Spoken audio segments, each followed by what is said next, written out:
outside already. Oh crap! You can It go never ahead. fails. Oh, I know. I just gonna let him out. As soon as she eats, she's got to go outside for some reason. Usually it takes 20 minutes to have a poop afterwards, but I don't know. Maybe it's enough to get her moving. Oh, I don't know. She goes out 20 times a day, so I wish I could do that thing like you do. That doggy type door or the screen or with the magnets and stuff. Who But I you who got it. you who you betting on? AZ tonight.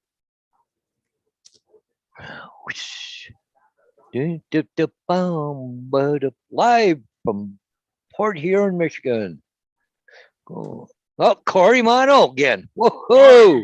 Hey, how you doing, Corey? Hey, Corey. I was just talking about your kids on my school bus. Yeah.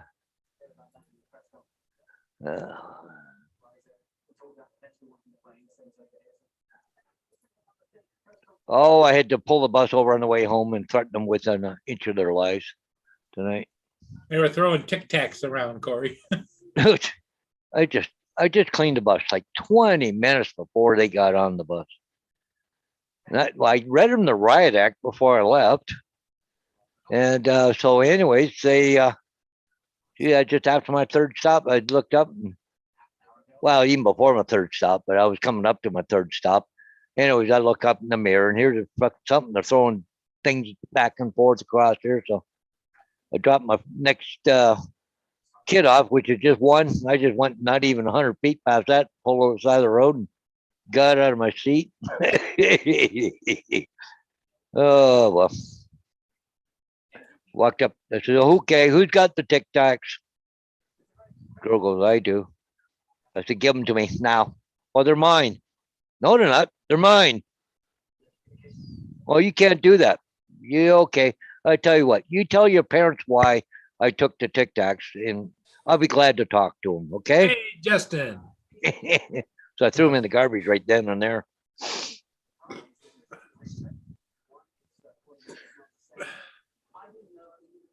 So how's Mr. Justin tonight? I'm good. Oh, so how'd you do on the test, Justin? I passed it. Good. Oh, hey, all right. So I officially start by myself tomorrow. Mm-hmm. Was there much to it or what?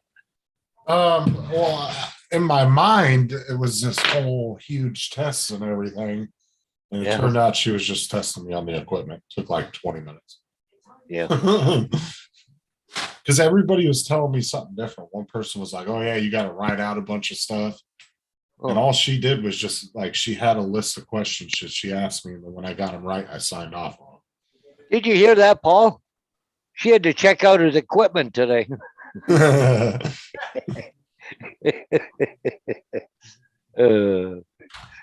Mia's going out to check her equipment too. Yeah, yeah, she had to make sure he could work his equipment. Oh, God.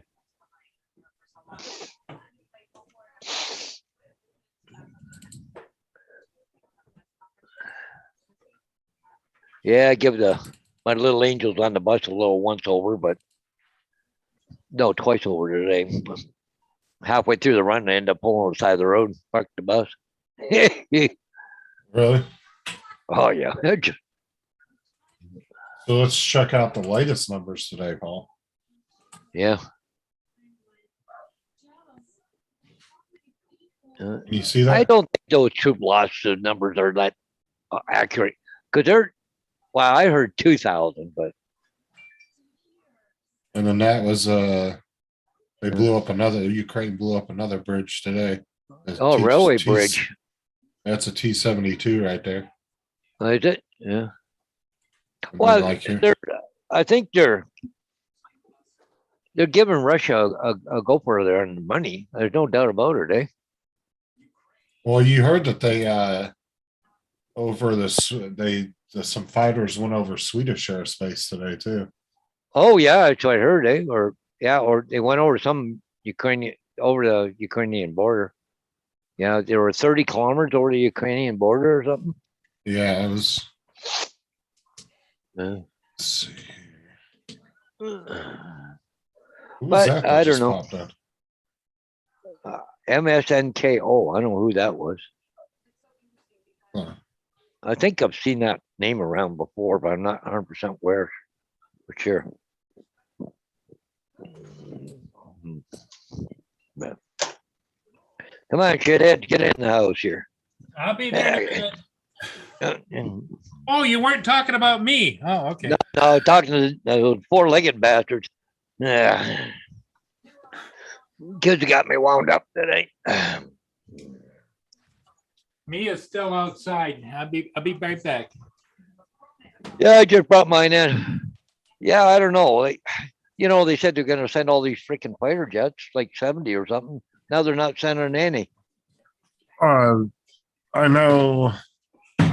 Who was it? But I don't know if they're just saying that so Russia doesn't know or something. I don't know.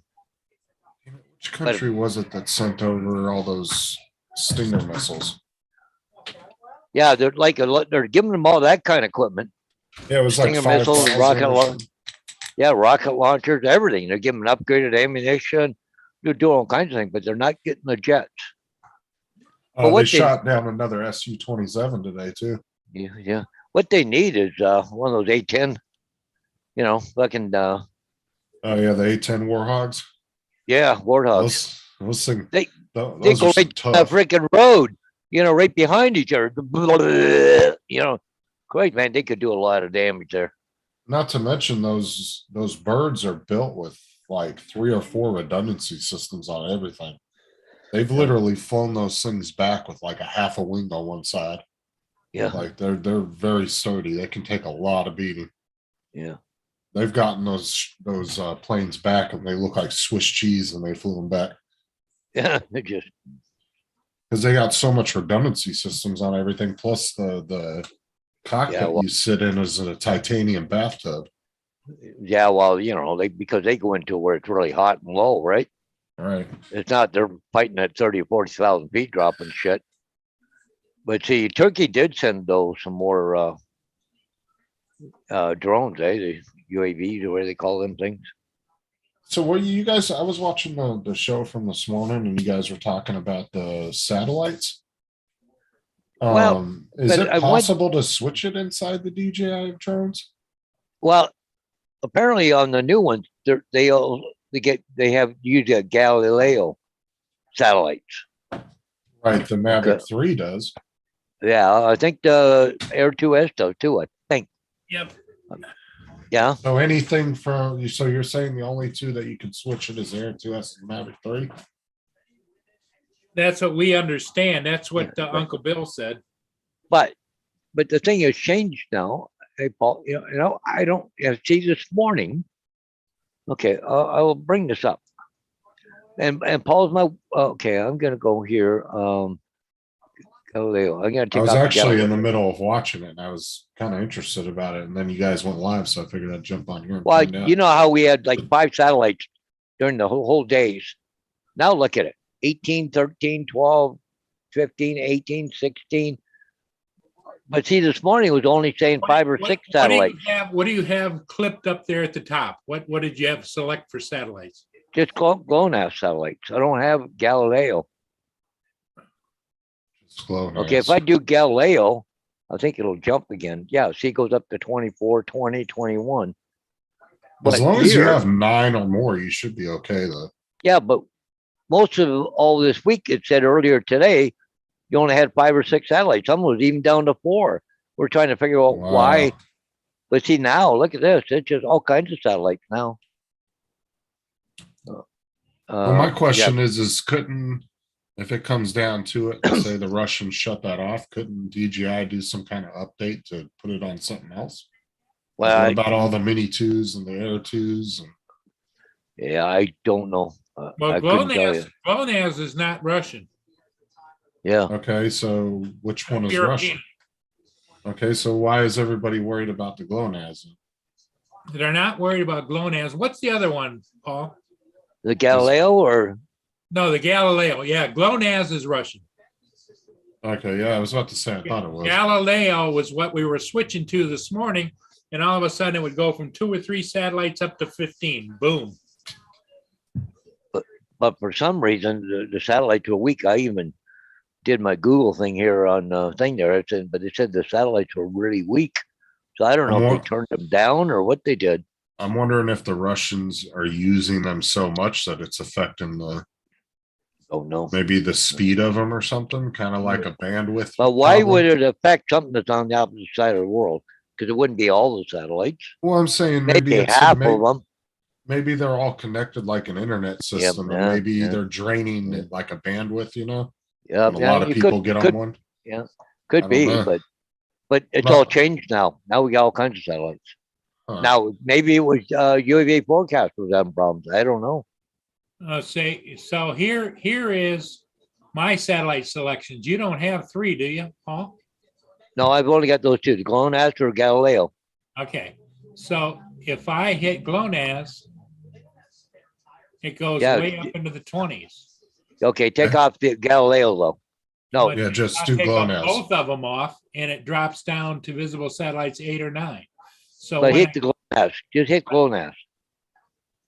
No, There- not that one. The there's other one. Galileo up to 13. Take it off. GLONASS up to 17. 17. So see, but we didn't have that this morning. Not this morning. Nope. Whenever you click GLONASS this morning, it didn't affect it at all. Didn't change nothing. No. Oh, you know what I found out too, Paul? Is you can take the Air 2 or the Mini 2 controller and program it to work with the Air 2S. Oh, I was watching one of the guy's videos. He was showing how you could do an update. And you can update the controller to work with the Air 2S, or you can take the Air 2S controller and update it to work with the other two. Yeah, I figured you could because the smart controller controls all of them. It's like doesn't control the Mavic 3, but all of the minis and the 2 series. So this is what I was thinking, buying just the Air 2S replacement drone. Because I already have a bunch of batteries for the Air 2 and everything. Yeah, And then I don't have to go out and buy the whole setup, just buy the drone by itself. right. That would And probably, then and then I'll have 2 controllers that can control 4 drones, the 2 minis, 2s, the Air 2, and then the Air 2S. I just share 2 controllers between them. I'll have one dedicated just for the Air 2S. I can use one controller for the other 3. I don't need 4 controllers. right. I don't get this. I just read in an article, the White House ways sending Vice President Kamala Harris to Europe amid Russian invasion. Why don't they just send her to the front line so you can see what's going on? Yeah, send her somewhere. Yeah. Mike Rennick, how you doing, buddy? What's up, Mike? That's like throwing freaking gasoline on fire by sending her over there. Yeah, she'd be laughing and joking and Oh, yeah. Okay, so the Air 2S by itself is $749. So let's see what the standard version is, like the non-fly more.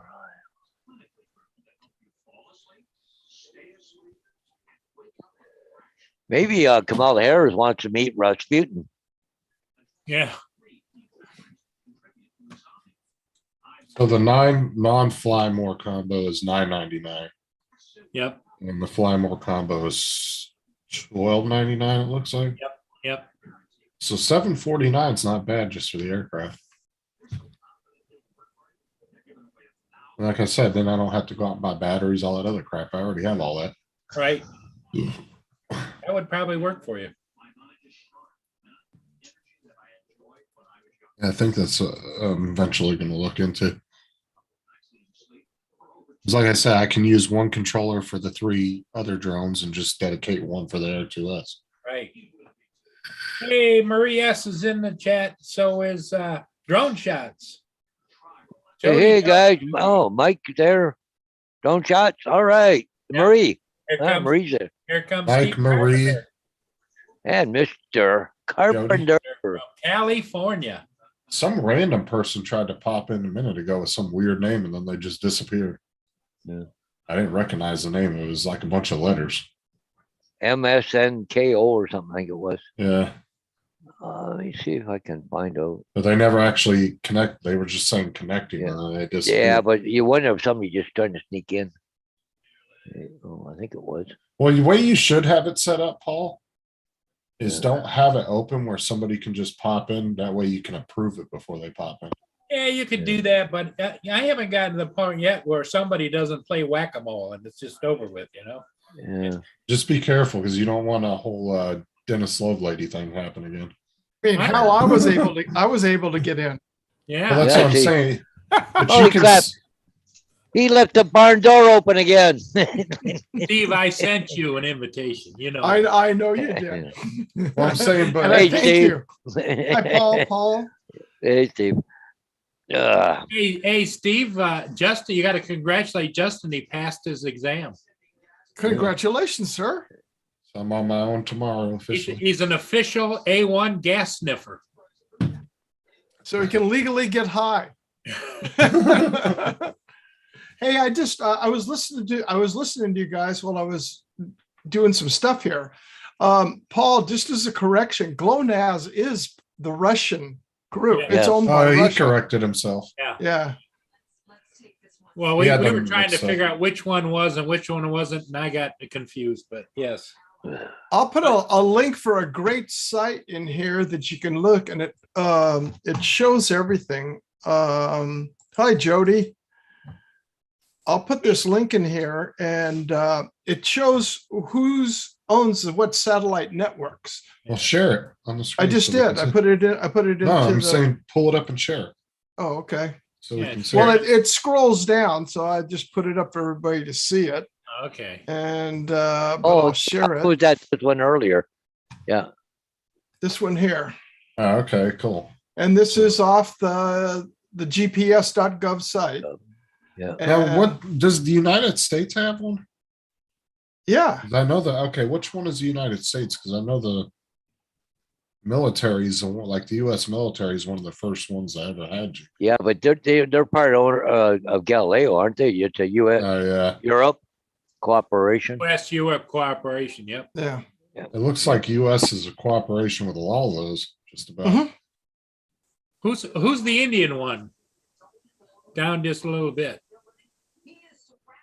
IRNS, Indian IRNSS. Regional Navigation System. See, even the U.S. is part of GLONASS. Oh, it's India. Okay. So I'm wondering if all these countries own GPS systems or just piggybacking part of the US one. Well, Well, they, Because like I said, they own the GLONASS system. Russia does. Yeah, Right. And But what I'm it saying- is the cooperation with it. well, what I'm saying is the US military was the first ones to really have GPS. Mhm. And then they opened it up to the general public, back in the 90s? Mhm. So that's what Come I'm on, saying. go. So I'm wondering if Come all on. these different ones that these countries are doing are kind of just interconnected with the US one and piggybacking off of it to a certain extent. Yeah. Well, Well- a conversation came up this morning, Steve, because Paul Hodges was messing around with his Inspire, and it only had like 2 or 3 satellites, and 2 or 3 satellites. So I went over Uh-oh. and we looked, and that's all I had was like 5 satellites. So I clicked on the other one. What was not GLONASS? What's the other one? Anyway, and it jumped up to 18 satellites. Then when I clicked off of it on UAV forecast, it dropped right back down again. We did that several times this morning. Okay. And when Can you see this now? And when I clicked on GLONASS, Steve, it did Yeah, not I see it. increase. The U.S. Department of Defense.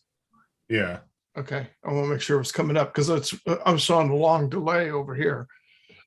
You go in here and the GPS, it'll talk about it in here, and this gives it in. We all the U.S. owns the GPS satellites. Okay.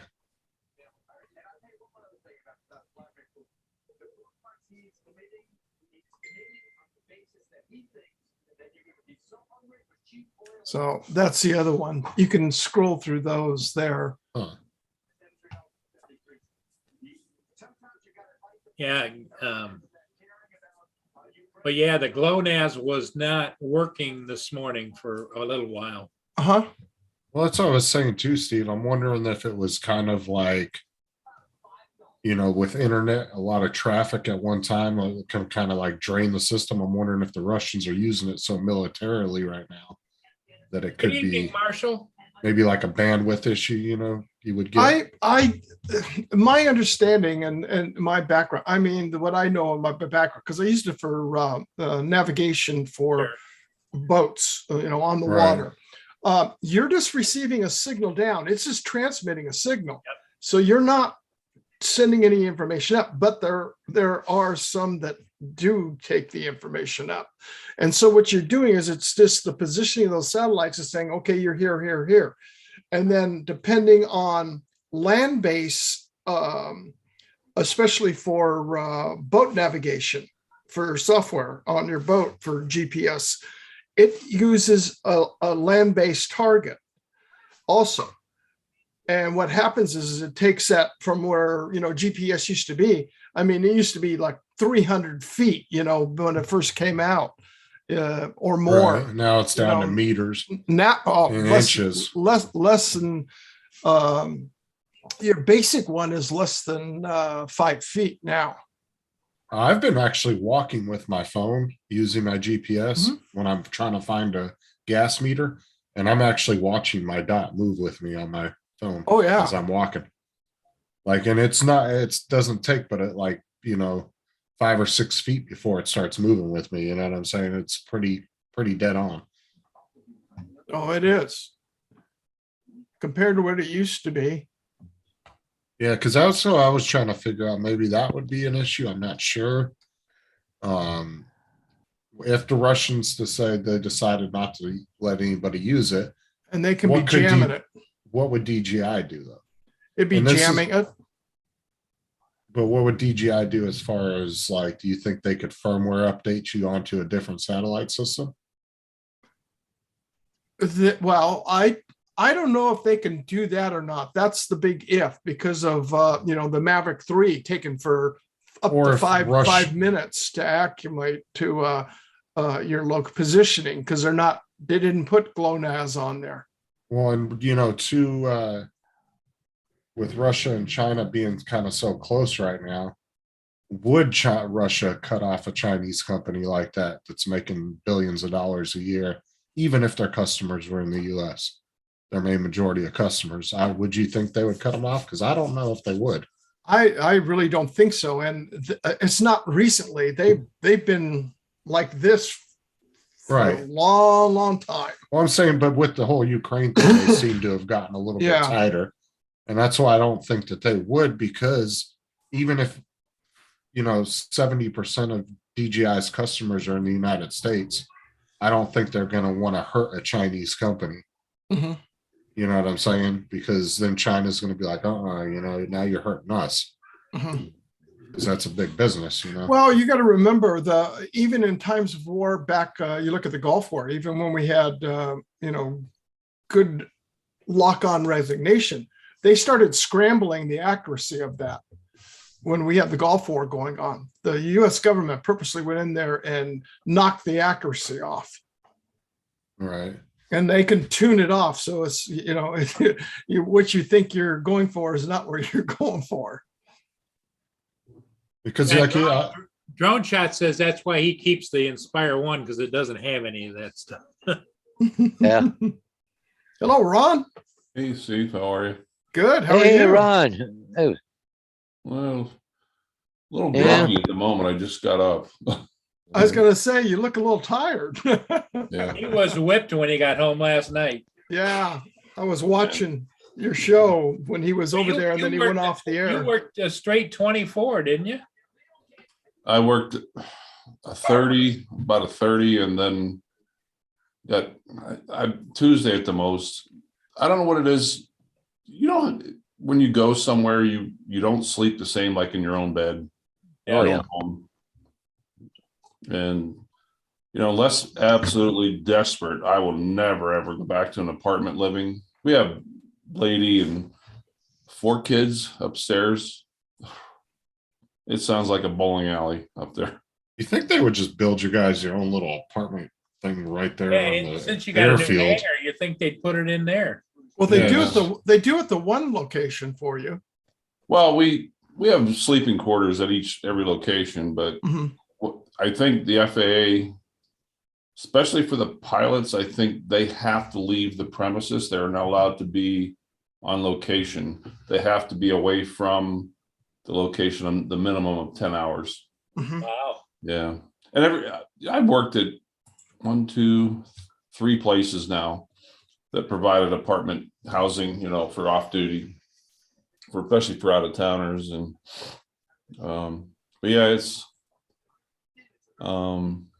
even when you get a full night's sleep, you really, I don't know what it is. It's something I think internally in your mind, I'm always, thinking, oh, the bells are going to go off. So, but, Is that how they? I'll be a lot better tomorrow. Is that how they get your attention when you're at work? The bells ring like a fire station? Yeah, we have portable radios and they'll set off like these alert tones and Yeah, dispatch what it is. And The other night when he was on Matt's show, he was on there for a whole like 10 seconds. yeah, say it was And then about it started maximum of going 10 off. seconds. Yeah. Yeah, Well, it you were on started the air. going You off. were on the aircraft at that time already, weren't you? No, that night with Matt, I literally just got back and I'm like, I grabbed a little something to eat, grabbed a cup of coffee and went in and sat in my room. And Matt just literally brought me on. I think it was about 10 seconds later.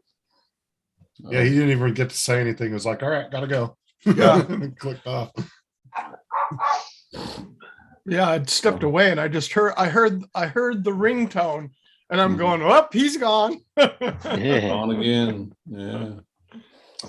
Paul Hodges, how did you make? I was kind of in and out because I was driving today with different cell service, but how did you make out? You were having GPS issues today? Well, yeah, I don't know if it was an issue or if it was a problem with the app or what it was, but even Paul on his app was showing there were only 5 or 6 satellites all day today and for about a week.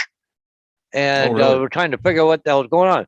I took the Phantom 4 outside and I got up to 13 satellites, then I went down to 10 and it kind of up to 11 and it was bouncing around a little bit, but it was showing that we had poor satellites for a whole week. Then Mm.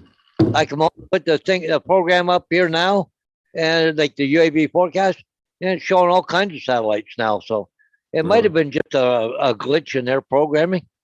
Well, you know what's scary is, you could have been up in the air and all of a sudden it dropped to 2 satellites or something. Yeah, Yeah. like you're just Yeah. going like, what the hell Yeah. is going on? Right? And then it goes Yeah. automatically into ADDI mode or something. I've got 18 now, except they're saying not good to fly because we got 23-mile-an-hour gusts. Yeah, but Yeah. 23 is not bad. No, You're still flying that. crap. but they, I think it's set at 20 for any gusting, just to know, and then I'll go out there and take a look. But Yeah. we have gust warnings through tomorrow afternoon. I think it's 7 o'clock. Yeah. But Steve, we're you- bouncing around between GLONASS and Galileo trying to figure out which one is which, right? Yeah, we click on one, and then if we went on Galileo, all of a sudden the satellite count went way up. You click off it to go down. You click on GLONASS, and it didn't change. It Didn't change. Yeah. Hmm. So we don't know. It could have been just a UAV forecast that had a Or glitch in it. it could be the Russians screwing with us too. Yeah, I don't know. Because GLONASS is owned by the Russians, right? Yeah, So, that's a Russian. You remember- oh, go ahead. Rob. Justin, do you remember Dan? Drone worship, Dan? Yeah, Yeah. it was probably a good year or better ago. He was talking about that but he noticed it primarily in Florida, where the loss of satellites, especially the GLONASS, Didn't know Yeah. whether that was from NASA because, they were launching so many different, rockets. Oh, you know what that was? Is his, you were talking about on his drone? Yeah, yeah. I donated for him to buy a new GPS board. His old board did not recognize GLONASS. Really? And it was an older board. The board was probably about, I want to say 8 years old or something like that. Oh, So, So it was like from the very beginning of drones. yeah. And so it didn't recognize it. He put the new one in and, boom. and I think you're right, Steve. I think he was mentioning that older drones were not Mhm. picking up, the older style or older model ones were not picking up. Well, like Jody said, if you know how to fly, you don't need GPS. But I don't know, when it comes to camera birds, you kind of want that because sometimes you have to just stop and see what you're going to set up, and you want the bird to be able to sit there without you having Well, to worry about it. Well, especially me, around trees and houses and that all the time. I want that GPS. Right. And I understand his point of it. You know what I'm saying? Like, Yeah. Oh, yeah. because you'll yeah. see FPV pilots say, well, GPS flies for you. It's like, well, yeah, it's a camera bird. You're doing cinematic shots. You might be trying to line up a shot. You can't be sitting there concentrating on the sticks going, oh shit, where am I going? You know what I'm saying? You want to be able to stop it, see where Right. you're at, figure out what you want to do. You know what Well, I'm if saying? you're, So there's flying in the open, yeah, who cares, right? but yeah, you don't want to, $2,000 bird up in the air just going all over the place. Yeah, Yeah. yeah. Even if you Just are a going with- skilled pilot. Going someplace with the wind, right? So, Yeah, the wind is the big problem. Because that's with FPV, you just got to go. You don't have time to say, oh, you know what? I think I'm going to go over here. Look at this. You're constantly adjusting and moving and going. Camera birds, you can take your time. You can sit and hover for 5 minutes while you're trying to figure out what you want to do, whatever. Yeah. I do a lot of that. I used to fly out in front of my house and not even turn the camera on, but just practice, looking at an object and practice, how I want to move around a certain thing, like in the future and how I'd move the sticks. And yeah. Learning to I'm not orbit. afraid to go out right now. I haven't launched a drone in 2-3 months. well, I've gone out to school out here by a football field, but I went out there practicing doing figure eights with the GPS off. Oh, really? Oh, yeah. Did It's you- kind of fun, actually. Hmm. So Ron, is the herd back? No. It'll there's take a couple days. Yeah, there's a hell of a lot of footy prints in the yard, though. It's warming up the last couple days. It's in the 40s, 50s. Wow. So the dirt's soft, and oh my God. Well, the other day you said you left up there at work and it was like 40 below or something. Yeah, I actually left here Friday morning. It was 10. I get up there, it was 25 below. Oh, And then that was Friday, but by Sunday or Monday, it was 50. I'm telling you, we go from one extreme to the other. Next month will be a lot better. We'll still get snow in April, but it'll last a day. Yeah. Yeah, we'll get those wet snows next month. That's what's damaging to the trees. Oh, there we go. hey, there it is. Yes, yep. There you go. My Well, that favorite late- place. Lady in the bottom right corner doesn't look like anything like that one did in the stripes the other night. Oh, No. Remember her? Woo. No. You meant the one who stole my martini. Yeah, that's right. Frank is martini. That's right. She was sitting in Matt's reserved booth, Yeah. wasn't she? That was reserved for 906. I wonder if Matt watches that channel. Yeah. Yeah, he said that he's been watching the crap out of it. He said after I got off with you guys the other night, I sat and watched it for a little while. Justin, Sarah get any word on anything? Not yet, no. I passed all my certifications today. That was my job. Good for you. I'm on my own officially tomorrow. Oh, yeah? Cool. So when we hear of this about a big explosion Wasn't coming me. from Florida, we'll just have to sit there and get a hold of Sarah going, You can Justin, blame, okay? blame it on the Russians. Well, he's got new bumper stickers he's gonna put out. Call the gas man. Call the gas man. Yes, man. It's like, what was it? Kramer. Remember Kramer on Seinfeld? Yeah. When he Oh, got his yeah, license yeah. plate mixed up. He was the proctologist. Ass man. No, yourself the gas man.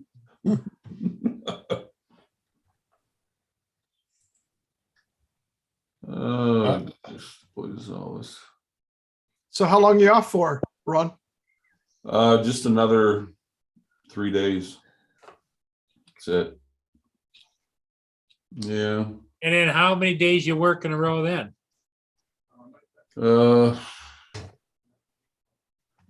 I'm there almost 2 weeks. Wow. 2 weeks? Yeah. Wow. Is that your big payday though? The one you said you were getting double time, or Yeah. you're getting time and a half plus $10 more an Plus hour 10 an hour. Yeah. on top of that? It'll be That's- some good money. That's gonna pay for him to be able to travel and do whatever he wants to do. Yeah. Pay for Alaska. Alaska and Florida. Now, when you booked your Alaska trip too, didn't you? Mhm. Yeah, that actually, I send like $300 at a time. I've been doing that for 2 years, up to Alaska, up to, at the lodge. Now I think I got 500 left. What, like credit? Yeah, I've got like $500 left to pay for the What? trip. Oh, How many Lodge. nights? How many nights, right? We will. Let's think.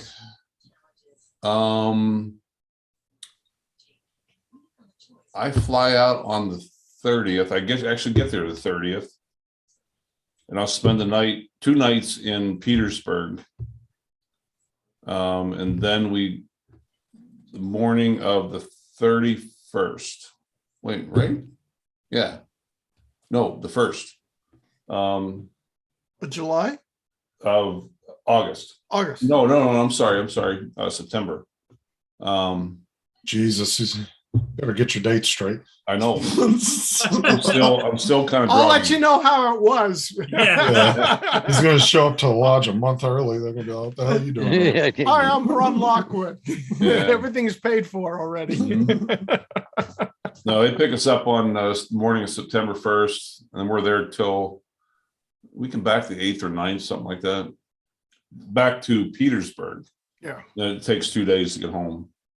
You need to go on some cruises, Ron. I bet you'd have fun on those. No, I don't know. I've never been on a cruise. Anybody here have you been on a cruise? Well, wait a minute, Ron. We Oh, saw I've been you on a cruise. I've been What's on that? what, 5 cruises now. Yeah. We saw a picture of you on a cruise, right? With all them babes around you. Sitting Oh, out. that was in Hawaii when it was on that boat. That No, private that was yacht. up in Sacramento area. Yeah. You were my cruising, man, I'll coworkers. tell you that. You were cruising. Oh, I was. Because that's where he lands his private helicopter on the helipad on the back of his Yeah. yacht. Then he meets up with Matt's yacht, Yeah. and then they have a good old time. I told Matt, I said, every few subscribers you get, it unlocks millions and more dollars for you to play with. That was That's what I told was it Kelly the other night when you got to 25 subscribers. Yeah. I said, just calm down. You're not at Bentley money yet. All right? Just calm down. You don't get that till you hit about 400. Yeah, Matt. How's Matt doing on his subscribers? You know what? Let me check real quick because I haven't looked. Because he was oscillating between what is it, 910 and 911? God help us all if he hits 1,000. We'll never hear the end of it. oh God. Yeah. He's up to 911, so now I owe him one shock tomorrow night. Oh, there you go. You gotta be well electrified by Yeah, that's right. that. Is this the cruise you're talking about, Paul? Yes. Mhm. Yeah. Yeah, Justin, the helicopter's on the back of the boat. Yeah, see. That was my buddy's boat. Why Yeah, does the dude? Doesn't that dude in the background look like a cardboard cutout? Yeah. Oh The one yeah, with the blue John. shirt. He looks like a cardboard cutout. Yeah, John ended up being a real jackass. He had a boat very similar to the guy. You can barely see it next to the guy with the brown T-shirt. Yeah, Yeah. the one. That's Dave. Dave is the owner of the boat. Oh, okay. He's my good friend from California. He went to Alaska with me last time, and but John, I don't know what happened to him. He had like a personality snap. He turned into be the biggest jackass. Oh my god! Like But, during the trip or what? no. Dave is. I don't know if you can see my mouse, but Yeah. Dave is cool. John, this is John. He had a boat very similar, and Dave asked me one day. We all went out together.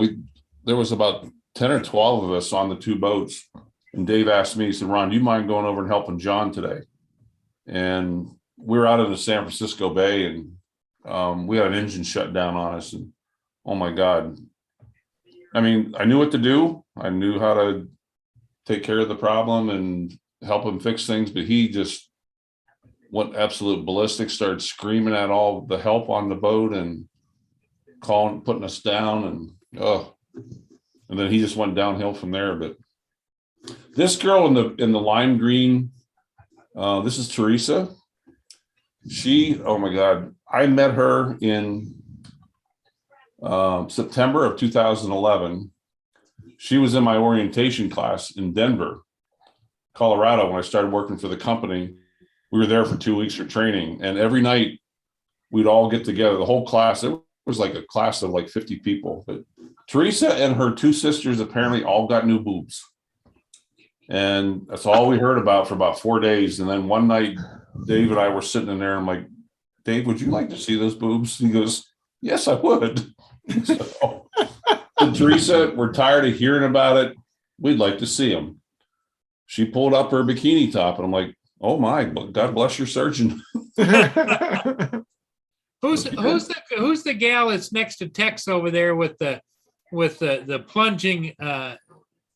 neckline all the way? Yeah, it goes out of sight. That's his wife. Ah, Yeah. And I forgot her name. The little gal, the little blonde right beside the other blonde. She was a pilot too. She was a party animal. so the one that was crawling up your leg, she's a pilot. Yeah. Ah, Yeah. This is when things were getting drunk and ugly. They were on the floor here. wow. Mm-hmm. Yeah. Well, There's no, me. but don't ever let anybody tell you, Ron, you don't know how to party. Yeah. It was a good time. Oh yeah. Yeah, the girls were getting wild and crazy. But yeah, it was fun. Anywho. What the heck? You only live once, Ron. Hell yeah, man. Damn That's straight. what Paul Hodges always tells me. You only live once. Yo, you only live once, buddy. Turn one down, die one short. That's right.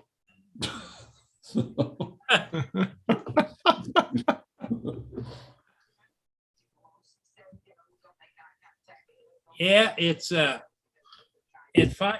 finally got up to 25 degrees here and sunny. Look at the heat wave. Yeah. We're down here today, although it's supposed to be warming up with this wind coming in. Steve, you get the Santa Ana winds there at your place? Yeah, a little bit. How we set the Santa Ana winds have to come in like at about a 170 to 160 angle, Mhm. directional angle coming. If it's headed down that way, then we'll get it. Otherwise, the winds can be blowing, especially, from like the Inland Empire through Corona, and then you hit Irvine and everything. The wind will be blowing over there. And where we are, because we have the hills here protecting us, it's like it's hard to explain. It's like a valley. We're on this side, and then you've got the other side. but it's not real dramatic. It's just the way the layout of the inn. Because if you're on a boat over in Newport Beach and Santa Ana's going, boy, if you're on a sailboat, yeehaw, baby.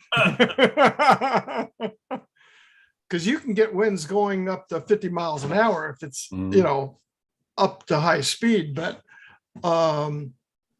here, it just a little bit of ruffle and that's it. But we get the temperature, obviously the temperature, because actually our temperature is always off from what they say it is. And that's why I look at Long Beach, because we ended up about the same temperature as Long Beach.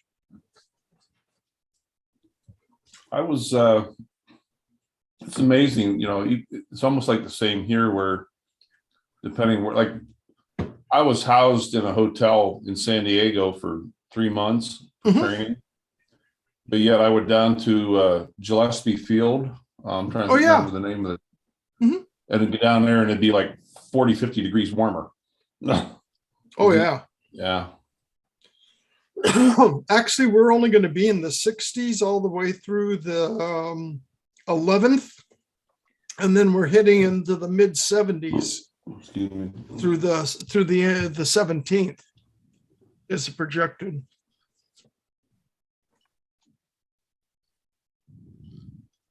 But I think this is the high winds from this are coming down. The jet stream has pushed down. And that's when you guys got the cold weather going across. Yeah. Steve, how far are you from, what is it, about 6-7 hours to Phoenix from your place? Not that far. It's about 5. Oh, really? I got it back. YOLO Live? Yep.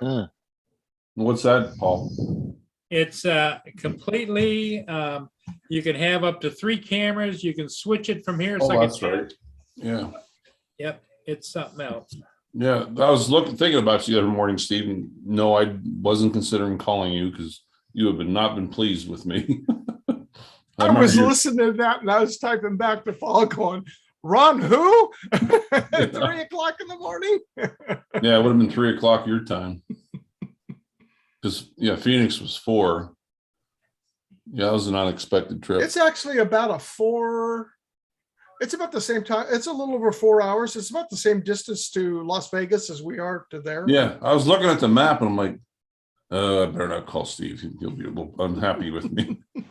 Hey, Steve, I'm right down the road. Stop over. Yeah, right. Heck, I had a root canal down and I got into it. In fact, I was doing a job in Phoenix. I got a service call that the system had gone down. I had the root canal down in Anaheim. I took some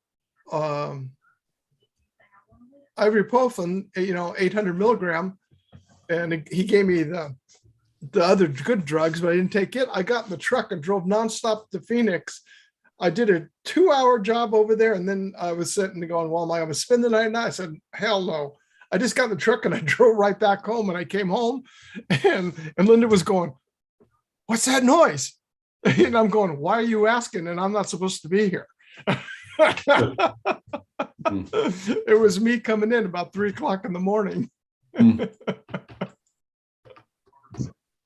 I was, we were driving around. I don't know what part of the city we were in. I have no clue, but I was surprised. Granted, it is 4 in the morning. I couldn't believe no traffic. I mean, none. There was nothing on the streets. It was unbelievable. Well, most people are in bed at that time. Yeah, even the natives. I gotta make reservations. We gotta. Do you guys have BJ's Pizza? It's a chain. I know. Yeah, I've been to BJ's in California. Yeah, you would have been the one up north. Yeah. No. Oh, you just reminded me of something. Oh, What? BJ's Don't mind me. Pizza. It's a pizza parlor and a brewery. Hold on, I gotta send a text message to somebody. They've got a special dinner coming up because of it being St. Patrick's. It's $40 and you get 5 different beers and it's a 5-course dinner. And they're going to have all 3 Guinness beers plus 2 of their own. You start off from appetizers through dessert for $40 a person. Oh,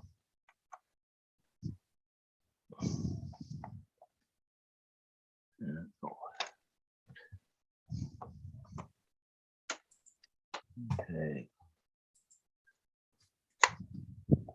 And their pizzas are known because of their deep pan pizza style. Oh, Yep. deep dish. Yeah. They make the really deep pizza. You just saved me. Oh, these things. Steve. What's that? You just saved me. Why?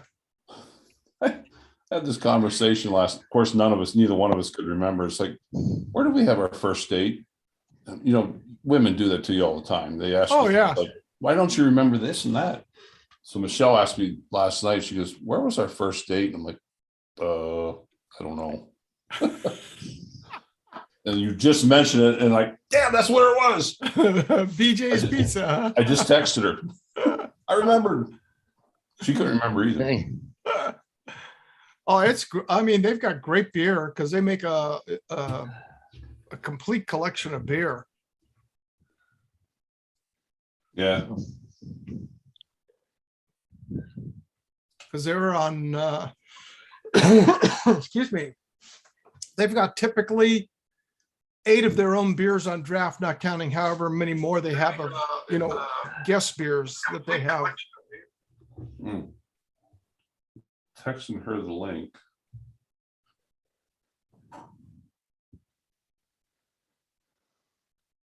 Oh, shoot. Was Michelle coming on tonight?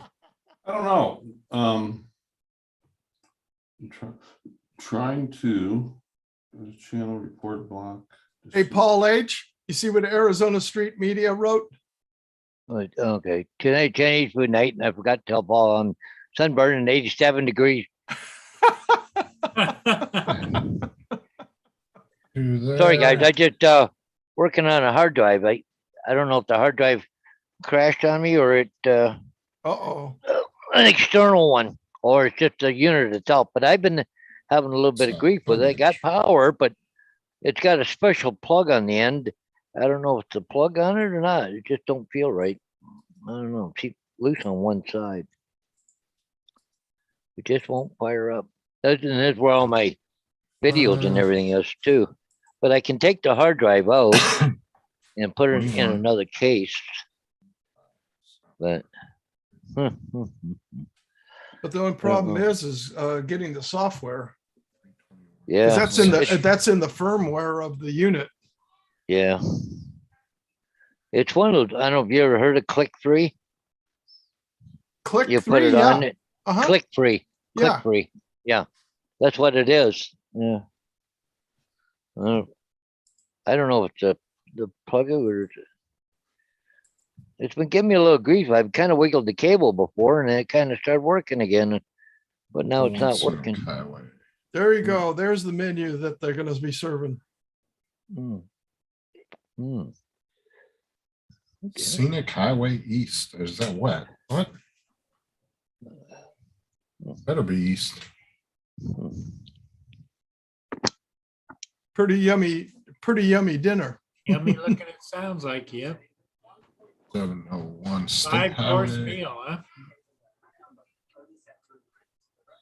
State Highway what? 544. What is a cookies and cream pizookie? Pizookie is a cookie that they cook in like mini, like their deep can pizzas are, 12-inch. Yeah. They're each individual about that. And it's cookies and they bake them individually are baked. Oh, wow. And then they make all different kinds, chocolate chip, peanut butter, and a whole bizarre mix of them. Wow. But I'm a Guinness fan, so. City. Okay, there we go. 25 state road. So what's your forecast of weather supposed to be, Ron? 40s tomorrow, but Saturday does not sound good. Alexa, what is the weather for Saturday? On Saturday, March 5th, you'll see snowy weather and can expect a high of 23 degrees Fahrenheit and a low of 12 degrees. That sounds 23 good. and 12, huh? Yeah. That's a big change. Drop to Yeah. 25 degrees.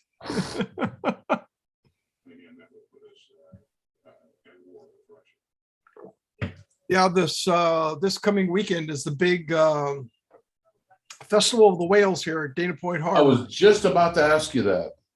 When you just answered my question, I guess this is the time of year. Yep. This is the halfway point. So Are they're on their way down to Port of LA down in Mexico, down in Baja. Well, Ron wants to go and swim with the whales. I do. Down in Mexico is where you can do it. You can't do it here in the United States legally. Really? Yeah, you gotta stay 300 feet away from them. Although we had Oh, you're right. You're right. Yeah, in Alaska, if we're underway and we see a whale, we gotta bring back the motor. And within 100 yards, obviously. yeah, 300 feet. Yeah. Yeah, we had a baby gray whale in the harbor here the other day, and it was funny. Somebody got a picture. Here's a guy in his stand-up paddleboard. He's paddling on a stand-up, and here comes this whale cruising right by him. It's so cool though. I mean, it's scary but on one end, but on the other side, they almost know who you are and what you are. Yeah, We've had them breach within 10 feet of the boat, but they'll just come up. Sometimes it's just, you see their dorsal fin will come up right beside you. And there's like no wake from it at all. And then there's other times that they'll do a full, Body Yeah. slam. Yep. yeah. Oh, Well, I would be afraid, of them great big killer sharks, yeah. There's none of them up there. you mean the killer whale, orca? Killer whales, but I'm talking about the great whites, sharks. Oh, we yeah. got him here. Yeah. Michelle If was that- telling me, we just talked about that. She said that, and they got those ones that the scientists are watching. Mhm. She said it was on her bucket list. Last summer, she yells at me about going out in the woods alone. Paul, you going up ladders by Yeah. yourself. So we're all guilty. But she went on her jet ski out in the San Francisco Bay. And she found, I think she said 2 or 3 times, those balloons or whatever that come to the surface that are actually attached to those great white sharks that Yeah. the scientists are watching. He's like, oh shit, there's one of those balloons. It's 20 feet from me. Yeah, so the signals can be transmitted up to the satellite. Yeah. Yeah, in fact, the Discovery Channel, when they were doing the tagging, they had that special barge to where they'd capture the shark, and then this barge would submerge, and they'd get the whale up, the shark up on board. It's still in the water, keeping it, and then they'd measure it, draw blood, and tag it, and everything like that. I was watching the program, and I'm going, I looked out and I could see this buoy, like a NOAA buoy out there. And what it was a Scripps buoy. And I'm looking going, wait a second. And I looked at the number and I go, wait a second. I had my chart book, just happened to have it there. And I looked over and I'm going, it was right off from San Onofre, which is exactly 3 miles out is where this buoy is. And finally, as I'm looking at that, the camera swings around and you can see the 2 domes of the nuclear power plant. Mm. Yeah, but the Festival of the Whales starts this weekend. So Yeah. I'll be going back to Maui. I'm going to wait till February. Just talked to Jackie the other day. Jackie is the gal. If you remember when Lloyd, Grumpy Vlogger, Mhm. when his dog ripped the, Yeah. and Jackie, offered to pay all the vet bills. Mhm. Yeah. Yeah, she just texted me not long ago, and about every month or two I hear from her partner, where are you? When you coming down? Mhm. She was my partner. I'll tell you, she was one gal you did not want to piss off. We landed in Soledad prison once. There was a riot. There was, I don't know how many ambulances, helicopters. Guy we had was stabbed twice. He was a prisoner. And we got him on board the aircraft. And I did what I'm supposed to do. I did my final walk around, around the pilot side and up around the back, and did all the final checks. And I come into the helicopter. I plugged into the intercom system, and all I hear is this voice saying, "Keep it up. And it's not him you got to worry about. It's me." And she's pointing at herself. And I looked at him like, dude, if I were you, don't piss her off. You're going to be in a whole world of hurt. This guy apparently was being mouthy. And, oh yeah, she set him straight. She didn't put up with my crap. Love her to death, though. Oh, her and her husband. I shot their wedding in Maui. That's on my YouTube Yeah. channel. But Ralph, oh my God, he's hysterical. He, every time I go down there, he tries to stump me on cartoon trivia. Mhm. Yeah, he actually finally got me a few months ago. Oh yeah. "Oh, Ron, I got you." He was getting pissed for a while. He couldn't stump me. Ask questions like, who was the maid on the Jetsons? Rosie. I'm not ignoring you guys. I'm Lynn, Yes, you are. doing paperwork, building my GPS list for my phone. See, look, this is one For city. tomorrow? This is just one city. Is that for tomorrow? Yes, and because they're all, Is that all No, the it's places just- you got to stop tomorrow? no, I mean, most of it's already done, but I have about 24 more stops on that list. No. So what I do is I use this app here, and I can map out my entire route from my house back to here, back to my house, and it will take me in order which one's closest. Here you go. It'll take Bring me a a- big circle. Do you bring the company vehicle home, or? Yeah, Oh, really? not this one. I said the one without all the papers. Just leave that here. I'll take it back up. I need the one without all the papers in it. The other one. Oh, now you're making your kids do your. No, she's going to grab my paperwork out of the car because I needed the other list. I got a whole nother city I gotta do. Because like the locators, the ones that locate the gas lines, they each have like 2 or 3 cities. I have the whole area. I'm the only leak surveyor for the whole area. Hmm. But there's 4 locators that work every day that go out and locate lines for construction sites, different things like that. And anybody can call, it's free. Like a homeowner can call in if they want to put in a new mailbox and they think they might hit a gas line, they can call 811 and they'll come out and locate it for them for free. How does that work? Just I know that's the number to call, but like you call that number, do you actually get a live person, or? Yeah. When you tell them what you're doing and everything and what your ticket is, or what you're doing and what you need located. And then they'll put in a ticket for you, and then the locators have 3 days to complete it. It better be this, Oh, really? So Daddy. they can complete it early within those 3 days. Yes, thank you. Or they can complete it on the 3rd day when it's due. But they have to get it completed in 3 days. So your meters, will read the lines underground? How deep are they? Uh, they vary. Some of them are 25 feet. Some of them can be 2.5 feet. Really? It just depends because there's different regulations for different, where certain things, where the gas lines run under certain areas, they have to be so deep. Do they regulate depth due to temperature in different states? Not that I'm aware of, no.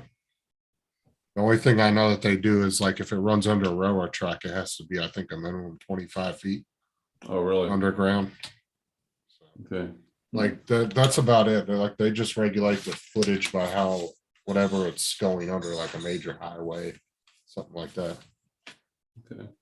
Yeah, because like for here, we're for your connection point from your gas meter to a home resident, it's 2 feet deep. Hmm. Well, see, the thing is, Steve, is there is regulations that tell you how deep it is, but the problem is a lot of these gas companies, like our gas company, they use like 10 different contractors, Mhm. private third-party contractors. And this is the thing, is they don't go out and check their work. Well, it's underneath the National Building Code, number one. I Right, don't but the know, I don't problem know is- what you're following there, but that's a National Building Code. No, but what I'm saying is the gas companies are known for not checking on their Yeah, but contractors. the gas company, yeah, but the gas company isn't running the line from the meter location to the home. That's by our contractor, right? Well, yeah, if it's on the customer side, yes, they run their own gas line. Yeah, But from the meter to the road, the service line is done by the gas company, right. which is a third private contractor will come in and do that. Mhm. They contract everything out. Yeah, I mean, they contract out their locating, their meter reading, everything's contracted out. well, we use here in California, it's Dig Alert, you know. Yeah. You make the one phone call and everything's called, from telephone to electric to gas to you name it, they're all called. Because you're even responsible as a homeowner for everything on your side should anything get damaged. Right. You're See, responsible for the location of all those utility lines. and then when I come and I check your meter and I do a leak survey on it, I will check your side on the outside. And if I find a leak, I'll let you know. Yeah, But it's up to you to get it fixed at that Mhm. point. So, because you're reading the actual, you're doing the consumption, right? well, we only read meters 2 months out of the year. We have to do 22,000 meters in a 2-month period. The rest of the year, we don't read them at all. I just do leak survey. I just check I go to whatever lists they give me of the city, Yeah, and I go to each address on the list. I check it, and then I mark it off. If there's a leak, I fill out a leak sheet for it. And then I turn that into FPU, and what they do with it after that is on them. yeah, You because like find- all our meters here are smart meters now. You know, it's automatically, it hits up to the power line and they're read through the system. Well, see, that's the way they do it here too, but they require that we put eyes on the meters once a year to verify that the electronic system is correct to what we're seeing on the meters. Yeah, So we still have to do it regardless, even though they're electronic. We still they want us to put eyes on it and say, okay, yeah, our system was, 98% correct on what our gas consumption was through the year. Mhm. And it helps them, find areas that maybe the system's not working correctly, right. because the DOT wants like an audit every year. Mhm. And then they compare the audit like the two. Do you find a lot of leaks, Justin? Do I what? You find a lot of leaks? Tell them about Sure. that big one you found the other day. About 2 or 3 a week, roughly. Hmm. I found. Are you talking about the one from like a week or two ago? I found. Yeah. Yeah, a couple Yeah. of weeks now. Yeah, it was a homeowner. Their gas meter got taken off, so they didn't have service to the house no more. But they still had a service line running from the road to the house with a riser up out of the ground, so they could always go put a meter back on it. Well, I went to go scan their yard as I was walking down, and my machine just lit the hell up. Their Really? whole front yard, the entire line was leaking under their property. Well, I went and wouldn't- started, like when I was burrowing punch holes about 3 to 4 feet with my punch down in the ground, and as soon as I pull my punch out, I could just smell it. Oh, It was really? that bad. Yeah, and I was putting the GMI in there. What's Uh, that? it's a gas meter indicator, Okay. and it reads the gas levels. So I put that in there, and I was getting readings anywhere from 96% down to 16%. Wow. So your combustion rate is 85% gas, 15% oxygen. That's your Yeah. prime, that's your best combustion rate. And on a couple of the holes, I was getting over 90. Oh, So I had to call it in, and they had to I send a bet there crew was- out to there was- dig it up. There was nothing but assholes and elbows running around then, wasn't there? Well, I mean, nobody freaks out. I called FPU, I did the report. I have to wait there till the tech gets there.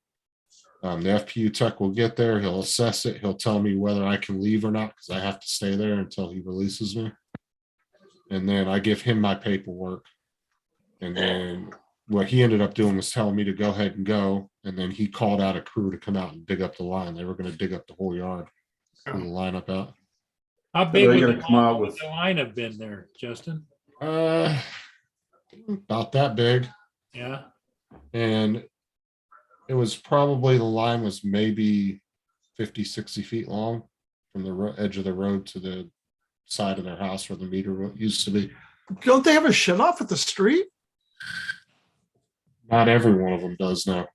Oh, There might be a shut off valve every couple streets, but not every single house has a shut off valve out by the street. Yeah. now. Now industrial buildings, like commercial buildings usually do. yeah, They'll have yeah. one out by, Because the commercial building that I oversee, the gas meters are all in like in a cage. It's all barricaded around protective steel barriers and everything. And they're all manual meters. They're not automatic meters in there. And there's one shut off valve right there on top. You can just go click and shuts the whole manifold assembly down. yeah, see, ours are in-ground valves, so you'll see like a lid. They'll look like the water ones you see Mhm. around cities, Yeah. little blue ones, but ours will be yellow and they'll say gas, and then there'll be a little concrete slab, circle around it, and it'll be painted bright yellow.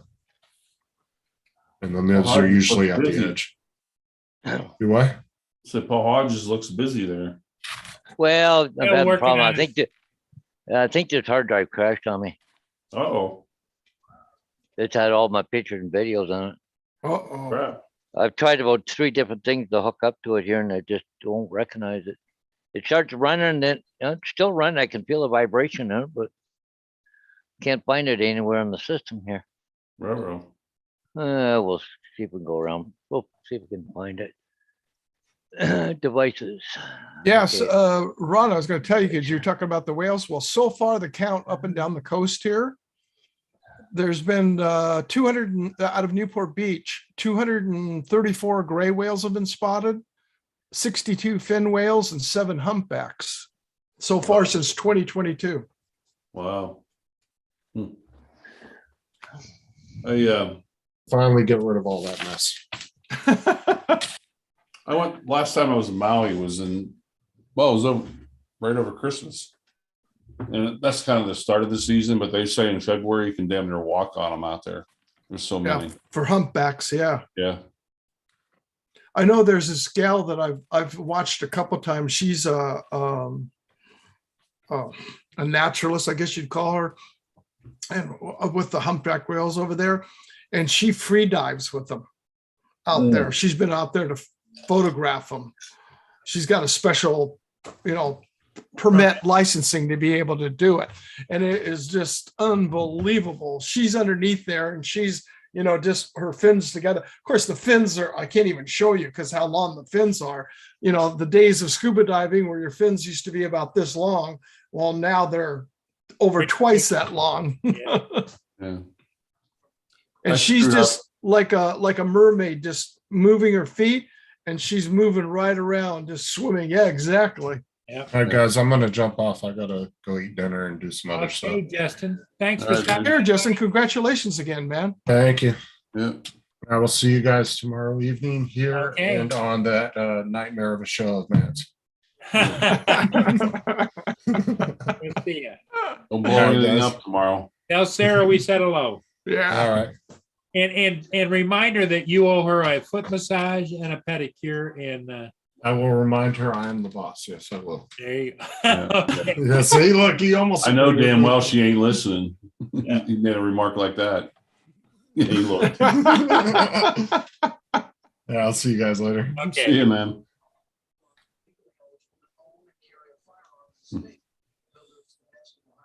Yeah, I want to, Steve, I want to go back down there. Those times that you get home and you kick yourself, like, why didn't I have this ready? Or why didn't I get that shot? And I had the 360 camera. I had a little mount on the bottom of it. I had it tied to a piece of really strong twine. And we were out in the bay, and we spotted a bunch of whales, and instantly the captain shut down the engines. And he goes, guys, look, he said, those whales are coming right at us. They're going to go right underneath the boat. Guess who forgot to drop their camera down under the water? That's when you need one of those poles, extension Yeah. poles to get it down there.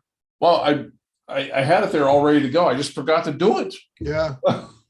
You I got was too all ready. excited. I wanted to get it filmed because I had the Osmo action when I was scuba diving over there, over at Molokini Crater. I had the Osmo action. It was the first time I ever took a camera underwater. I was scared to death, like, oh crap, hope it don't leak, Mhm. and the 360, the Insta 360 One X2, waterproof. It's all set up. All I had to do is turn it on and drop it overboard. Mhm. Dumb forgot to drop it. That's all you had to do. That's all I had to do. I had one job given to me. I screwed it up. Yeah, Well, we've all screwed things up before. that would have been some good footage, though. I mean, they literally were like 10 feet underneath the boat. They went right underneath all three of them. That would have been some good badass footage.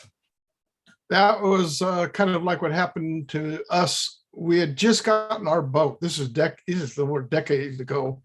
We were right off the coast of about Laguna Beach, just before Laguna Beach, and it was blue whale season. And I could see whales, so I shut my engine off. So whales started moving towards me. So I'm going, well, I don't want to start my engine up to spook them. And I'm sitting there looking at it. I told Linda, I says, look over there, look over there. And here's the bull. He's sitting there straight in front of us, like with his eye facing us. And he was probably at a distance of, I want to say about 100 feet right off the bow. And he's just looking, and I could see the calf, but mom disappeared. And all of a sudden, when I look over to my port side, I see a fin. And I'm going, well, if that's the fin, where's the head? And I look over on this side of the boat, and there it is. She'd gone right underneath the boat. Mm, And I wish I'd had a camera like that at that time. That would have been awesome. yeah. Hey, you know what I just found out today, this is really abnormal. For the last 2 years, she switches from Yellowstone to Tetons National Park. Mhm. Grizzly 399. Okay. She's nationally known because she has 4 cubs. And the cubs that are known, a lot of grizzly cubs are known to stay with her mom up to 2 years. Okay, she had 4 cubs, and people came from other countries to film her and the cubs. Wow. And Here, I just saw on Facebook today,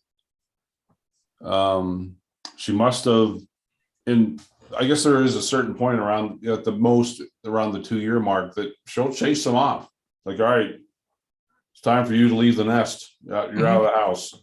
And she'll chase them off. Well, when you know it, she just came out of hibernation. Someone spotted her yesterday. She has 4 new cubs again. 4? 4. She had 4 last time. Holy moly. Yeah. So she has 4 brand new cubs. Yeah. So I'm gonna try Tetons. I don't know which one to try most. Tetons is south of Yellowstone, Uh-huh. but that seems. But she's been seen in Yellowstone many times. Mhm. She travels back and forth. You know, They cover a lot of territory. they do. I'm going to try the western end of the park more this year as opposed to the Mhm. north end. I mean, I've seen a lot of grizzly in the north side. But I'm going to try the eastern side, and then I'm going to try Tetons, which is the southern end this year. Mhm. It's all about the same distance, but I just want to get some really good photos, you know. Seem to be running out of, I don't know where the eagles are starting to head back. Have not seen much in the last 2 weeks. Think they're Yeah. heading north? They might be heading back up to Alaska. Yeah. Yeah. We get a lot to Well, migrate down from Alaska in the winter. Mhm. Yeah. Over here, the tundra swans are just starting to come now. Are they? Yeah. Yeah, you said the other day that a bunch of tundra swans flew over. Yep. Yeah. I was going to ask you, Ron, on your 360 camera, is it waterproof? The camera itself waterproof? Mhm. So you don't need a case on it, just within a matter of a few feet then, Yeah, it's good to a certain depth. I forget what like it 10 is. feet or 33 feet or Something like that. Yeah. like the Hero is. Yeah. Well, what's really cool is the one whale watching trip that they're new compared to the original Dana Wharf whale watching. They're the ones that started it. In fact, the gentleman passed away. In fact, they're going to rename the Harbor Drive. They're going to name it. His name was Don Hanson. They're going to rename the street after him because he's the founder of the whale watching here in Dana Point. Right. And before the harbor was ever here, he had the fishing boats tied, moored off Sankamani Pier. So they'd come up and you'd walk down the stairway area there, and then you'd board the boats. They'd come up to a spot to board the boats with, and away you go. But on Dolphin Dave Safari, on his one catamaran, the 2 outside portions of the cat hall are glass windows. So you can crawl down in the inside. So when the dolphin are running and when the whale, you can actually be seeing it underwater. Oh, that'd be cool. Wow. It's very cool. Eagles in Southwest Michigan. I didn't know Drone Shots was from Michigan. Yep. Who? Jody. Over on the- Jody's in Michigan. Mhm. Yep. Jody lives over in the southwestern side of the mitten. Oh, okay. What is he saying? You all get a good shot of that running down.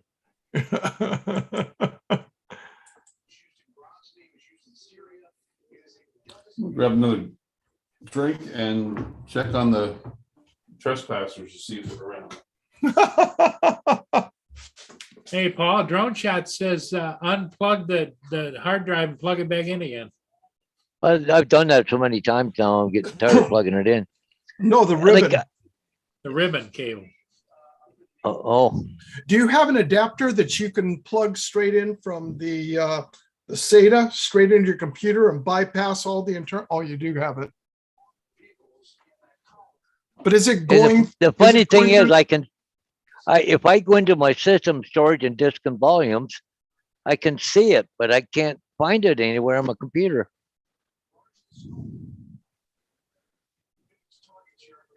Now, are you going through the firmware or are you just going to the drive only? Well, like it used to come up as a drive, right? Yeah. Yeah. Like, but the thing is, I can find it if I go, like I said, go through my settings, storage, disk, and volumes, and it shows it to me, but I can't access it for something. I think that's where the problem is. Oh, you know what? Is that an automatic backup or do you have it? Well, it was, but also I divided it so I could put stuff onto it just as a drive, right? So you But it says formatted, here, formatted in TSF or FAT? oh, I forget now. It's been working really good. All of a sudden it quit. Was it automatically backing up before? Yeah, it was.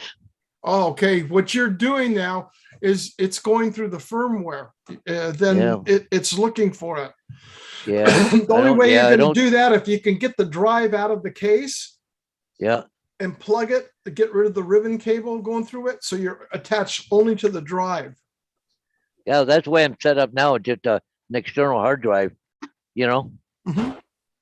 But see, the driver was on this thing here, right? This is the lights and the thing that where it plugged into. Yeah. This is where it plugged into, but it wouldn't recognize it. So I took the hard drive out and put it in just a separate hard drive, an external hard drive type deal. I Mhm. got it plugged in here and I can see it and it says the device is working properly, but I can't find it. You know what I mean?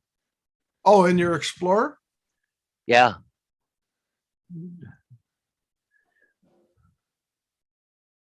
Does a computer recognize it when you plug it in and unplug it?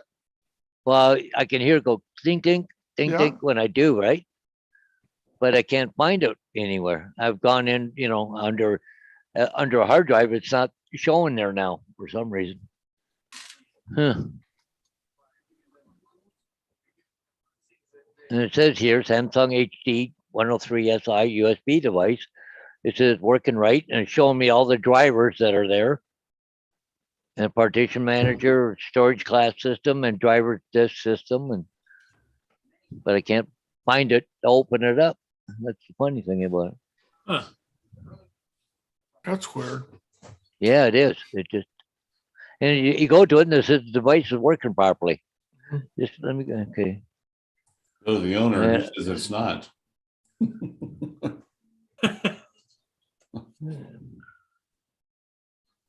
Well, no critters, but apparently I need to go to a ranch of undisclosed location tomorrow morning. There you go. There's your whales. There's your dolphin. Oh, That's from the hall. Yeah. That one shot that just went through. Wow. Orca. And that's Dana Point straight over there. They look at, that's how close they are to, Wow. they're really close offshore. Yeah. looks like they draw quite a crowd, don't they? Yeah. They generally kind of hug the shores, so to speak, don't they? Yeah, they do. In fact,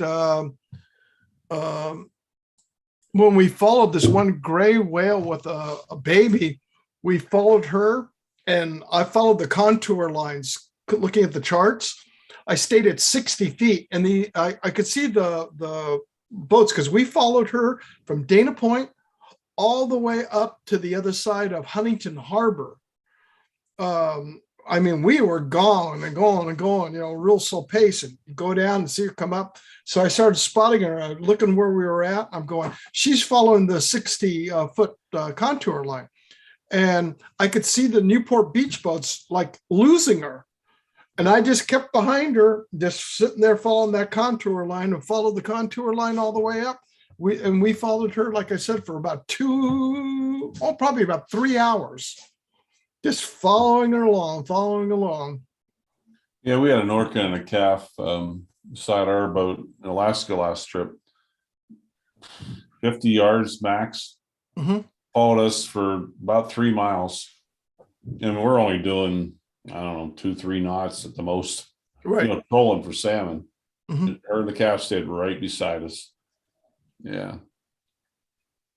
They're waiting for you to hook up on something so they can steal it. Yeah, probably. I've often wondered that, especially you get a hold of one of those halibut. You never know. You know, obviously, you know, you got a hold of your line and snap instantly, but Yeah. you know, it's only 150 pound test line. Because we keep two different poles, you know, each person has two different lot or poles on the rig or on the boat, one for salmon, one for halibut. Mhm. And yeah, it's I tell you, call me crazy, but I just find it so relaxing Oh, yeah. just to see them as many times as you do a day. I'll be right back, Paul. Okay. It's just unbelievable. I mean, to me, it's awe-inspiring Yeah, yeah, to see, because like, not here, and we do get the orcas through here every once in a while, especially as it comes towards now, there'll be more and more because of the gray whale going. But when they really see them is again in September, as they're coming back as they're heading back up to Alaska. so they And- head up north for the winter Mhm. versus the humpbacks head from north to south Right. in the winter. That's interesting. Because they come down to give birth and everything down in Baja. And then they'll turn around for feeding and to head up to Alaska for feeding. Okay. And you hit the Monterey Bay, and that is where it's kind of shallow Mm-hmm. below it. And the moment you hit that bay, it drops. And the orcas will go down deep, and then they'll just wait for the gray whales to come above, especially for the calves, and they'll come straight up from underneath and attack them. Yeah. And there's a lot of videos out there online you can actually see. Look up Monterey Bay gray whale attacks.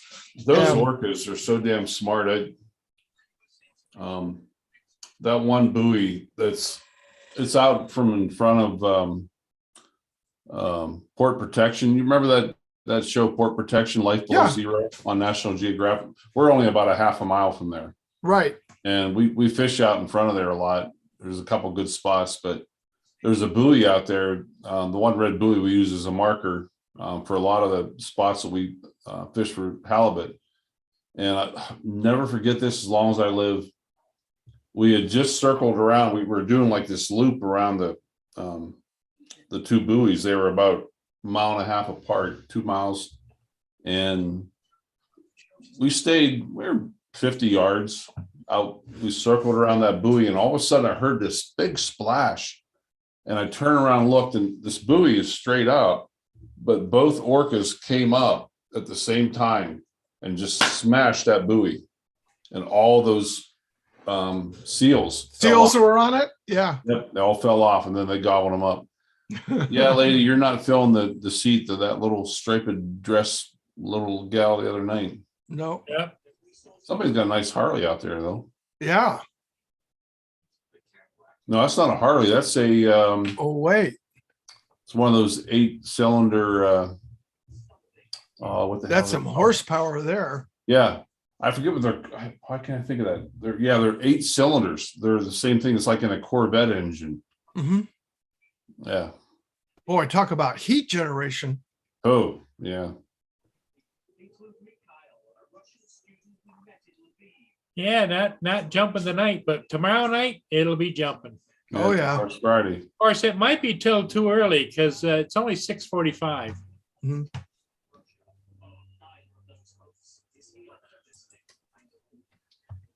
But boy, that's a nice view, isn't it? Yeah. Yeah, it is. Yeah, they're smart. They do they don't do that here. At least I've never heard of it going here. Here, you'll see them trying to go after the calves, you know, if they're down here. And what's ironic, you know what they go for? The tongue. That's the only thing they eat. What? Yeah. That's interesting. Yeah, they don't eat the whole entire calf, and they go for the tongue. Wow, That's very interesting. Never heard that. a little strange if you ask me. Yeah.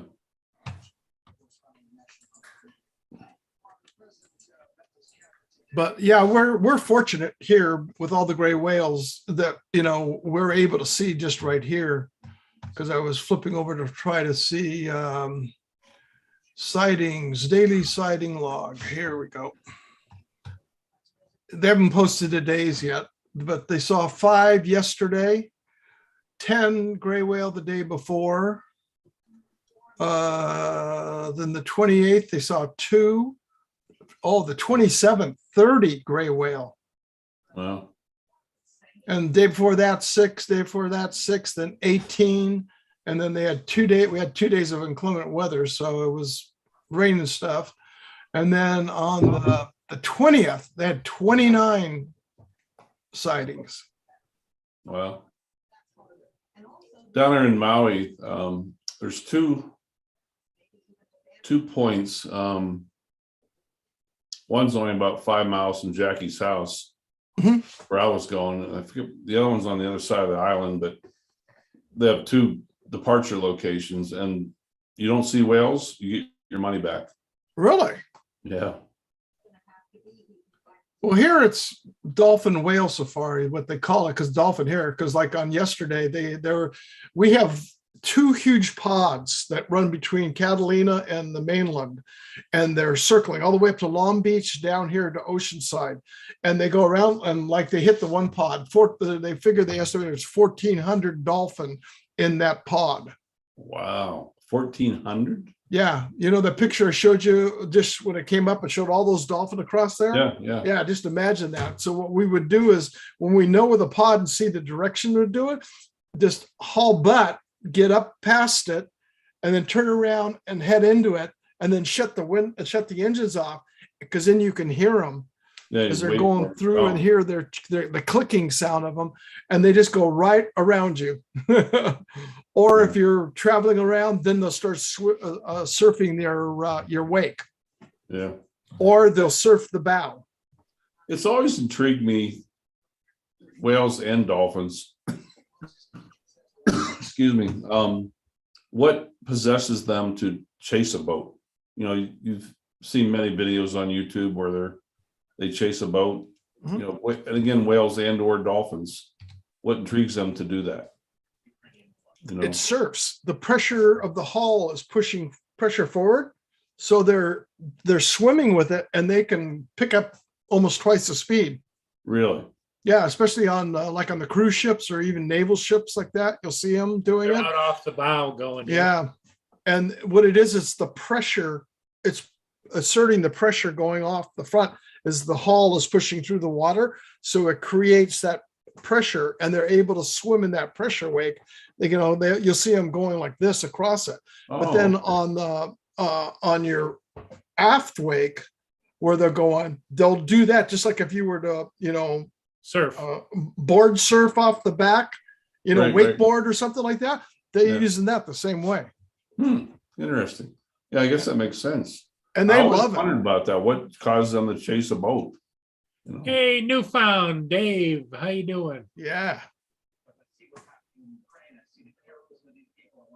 Bill, not Dave. Bill. Bill, Newfound Drone. Yeah. But it's a blast to watch it. I mean, it's so peaceful out there to watch it. And then when you do shut your engine off and you just hear that clicking and noise that they produce, it's beautiful. Yeah. Has anybody figured out what, in other words, like translated what the clicking noises mean? Or It's their sonar. yeah, but I mean that they also communicate that way too, don't they? Yeah, there's Yeah. a group up in what is it? Santa Monica. And they do a lot of studying on it. I've never really followed it, but I know they've got a bunch of research on it.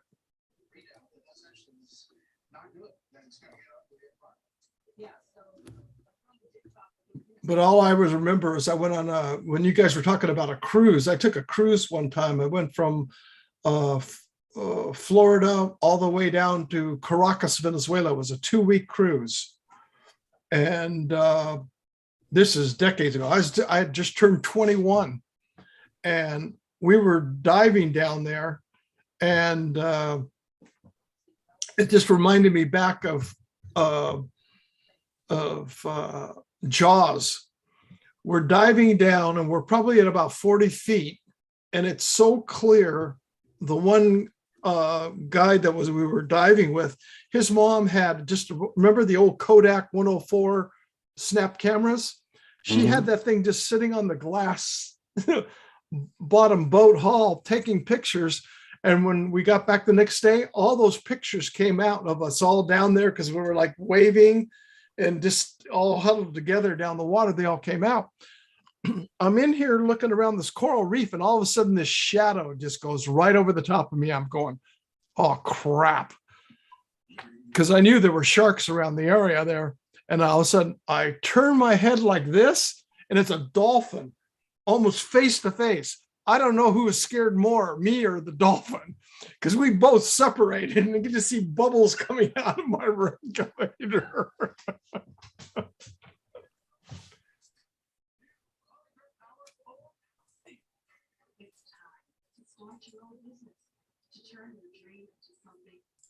But yeah, you'll have to go down to Mexico if you want to swim with the whales down there.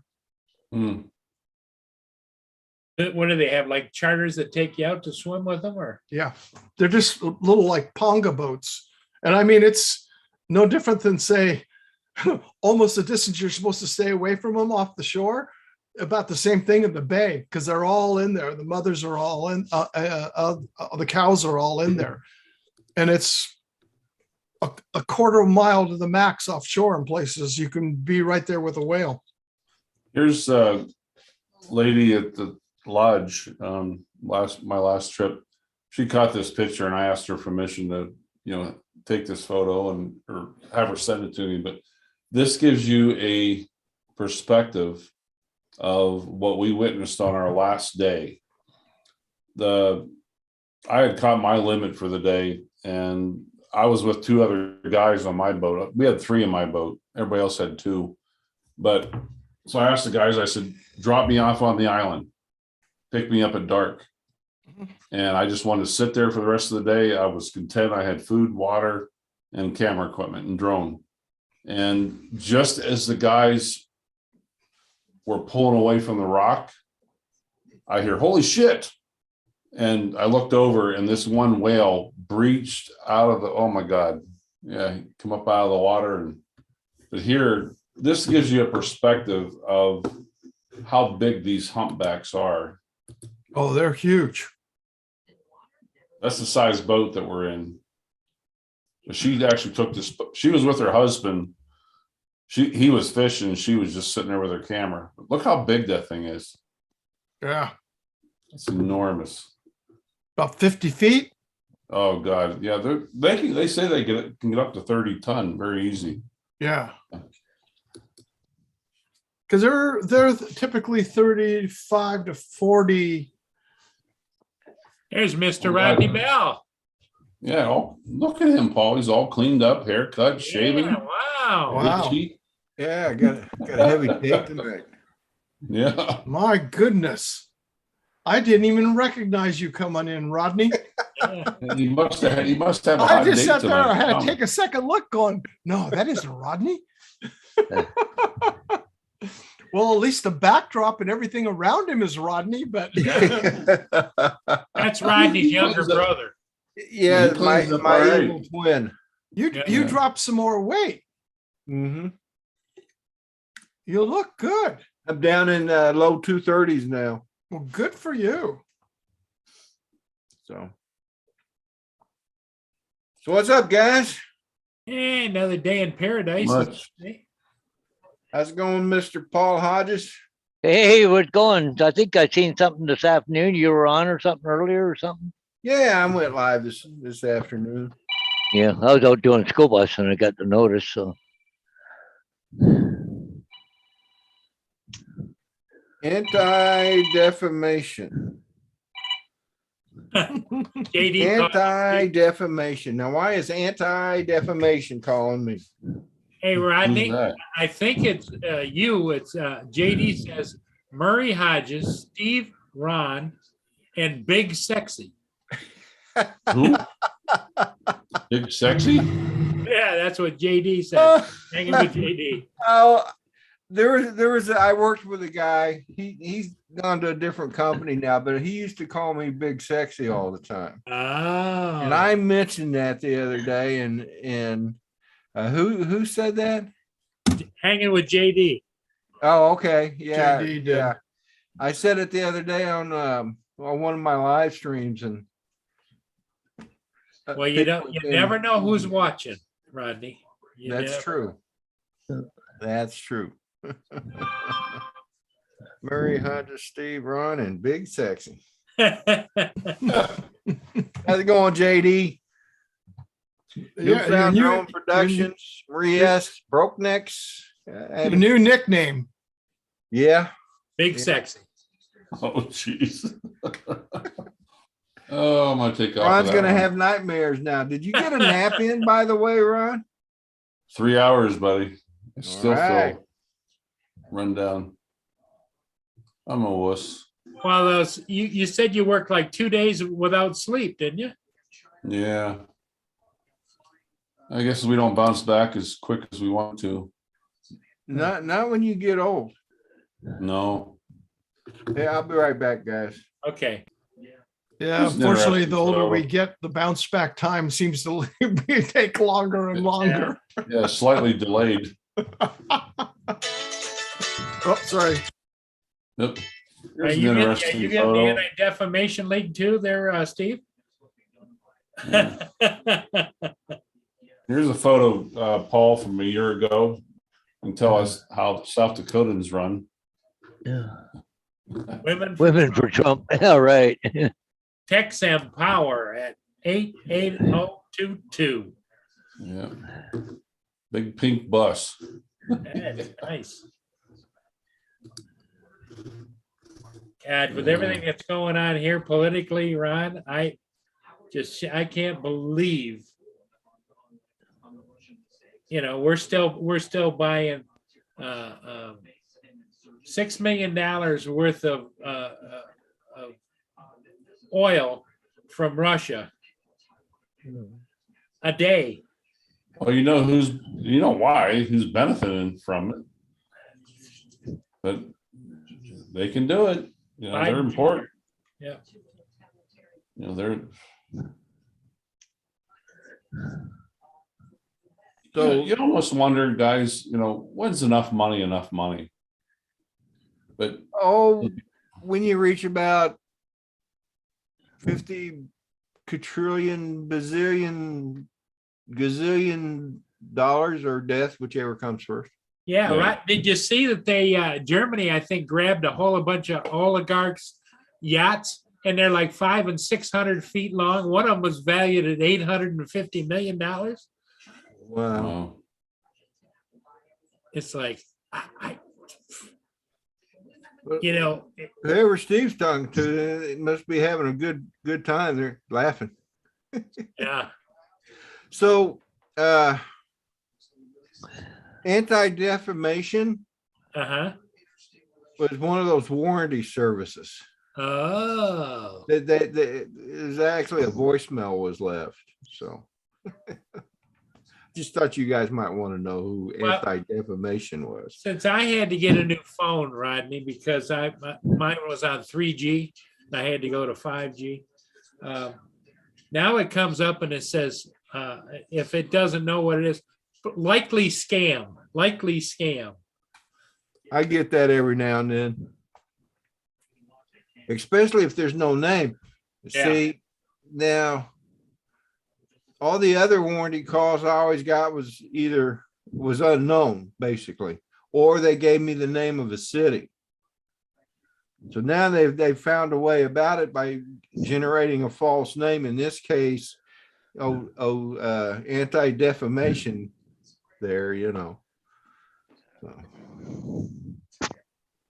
anyway. Ron's just about ready to crash, I think. yeah. And here's what's sad. It's 5 o'clock. Yeah, you're not even on the East Coast, I know. but you only have 3 days off and you go back again, right? Yeah. And then you go back for 2 weeks. Yeah, I'll be back for almost 2 weeks. Yeah. Holy crap. It's a good thing you're a young man, Ron, because I couldn't do it. I'm finding it tougher each day. I would be, back when we were younger, you used to be able to do that stuff, right, Rodney? Like work 2 weeks straight. Oh, yeah, yeah. I remember days in the Navy, I worked an entire weekend. I worked 36 hours straight on a weekend. We were in Guantanamo Bay, Cuba. We were doing what we call battle stations and or battle problems. Basically, it's refresher training where we go through a bunch of battle scenarios and stuff like that.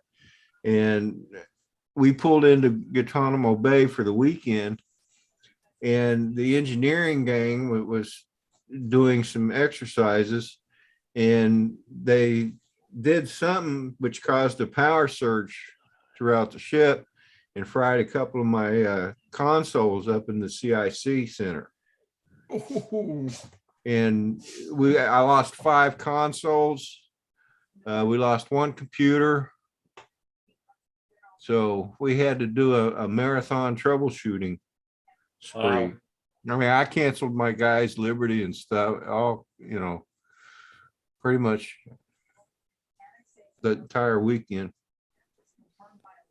So you couldn't go cigar shopping that day. Huh? You couldn't go cigar shopping that weekend. No, well, not much cigar shopping on Guantanamo Bay on the base anyway. You can't leave the base. Yeah. But they did have a really nice open air theater they always had good movies. So, Mhm. but anyway, we worked 36 hours, and on Sunday around 3:00 in the afternoon, we finally stopped. I got the last console fixed, the computer was fixed.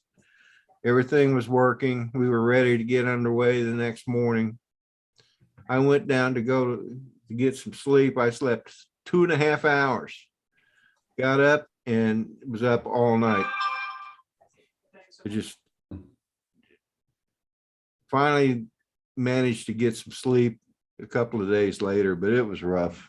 Well, the thing of it is what I have found, even back when I was younger, once you get deprived of too much sleep, you may try to sleep, but it isn't a constant sleep. It's you wake up and you get down. You Yeah. wake up and you get.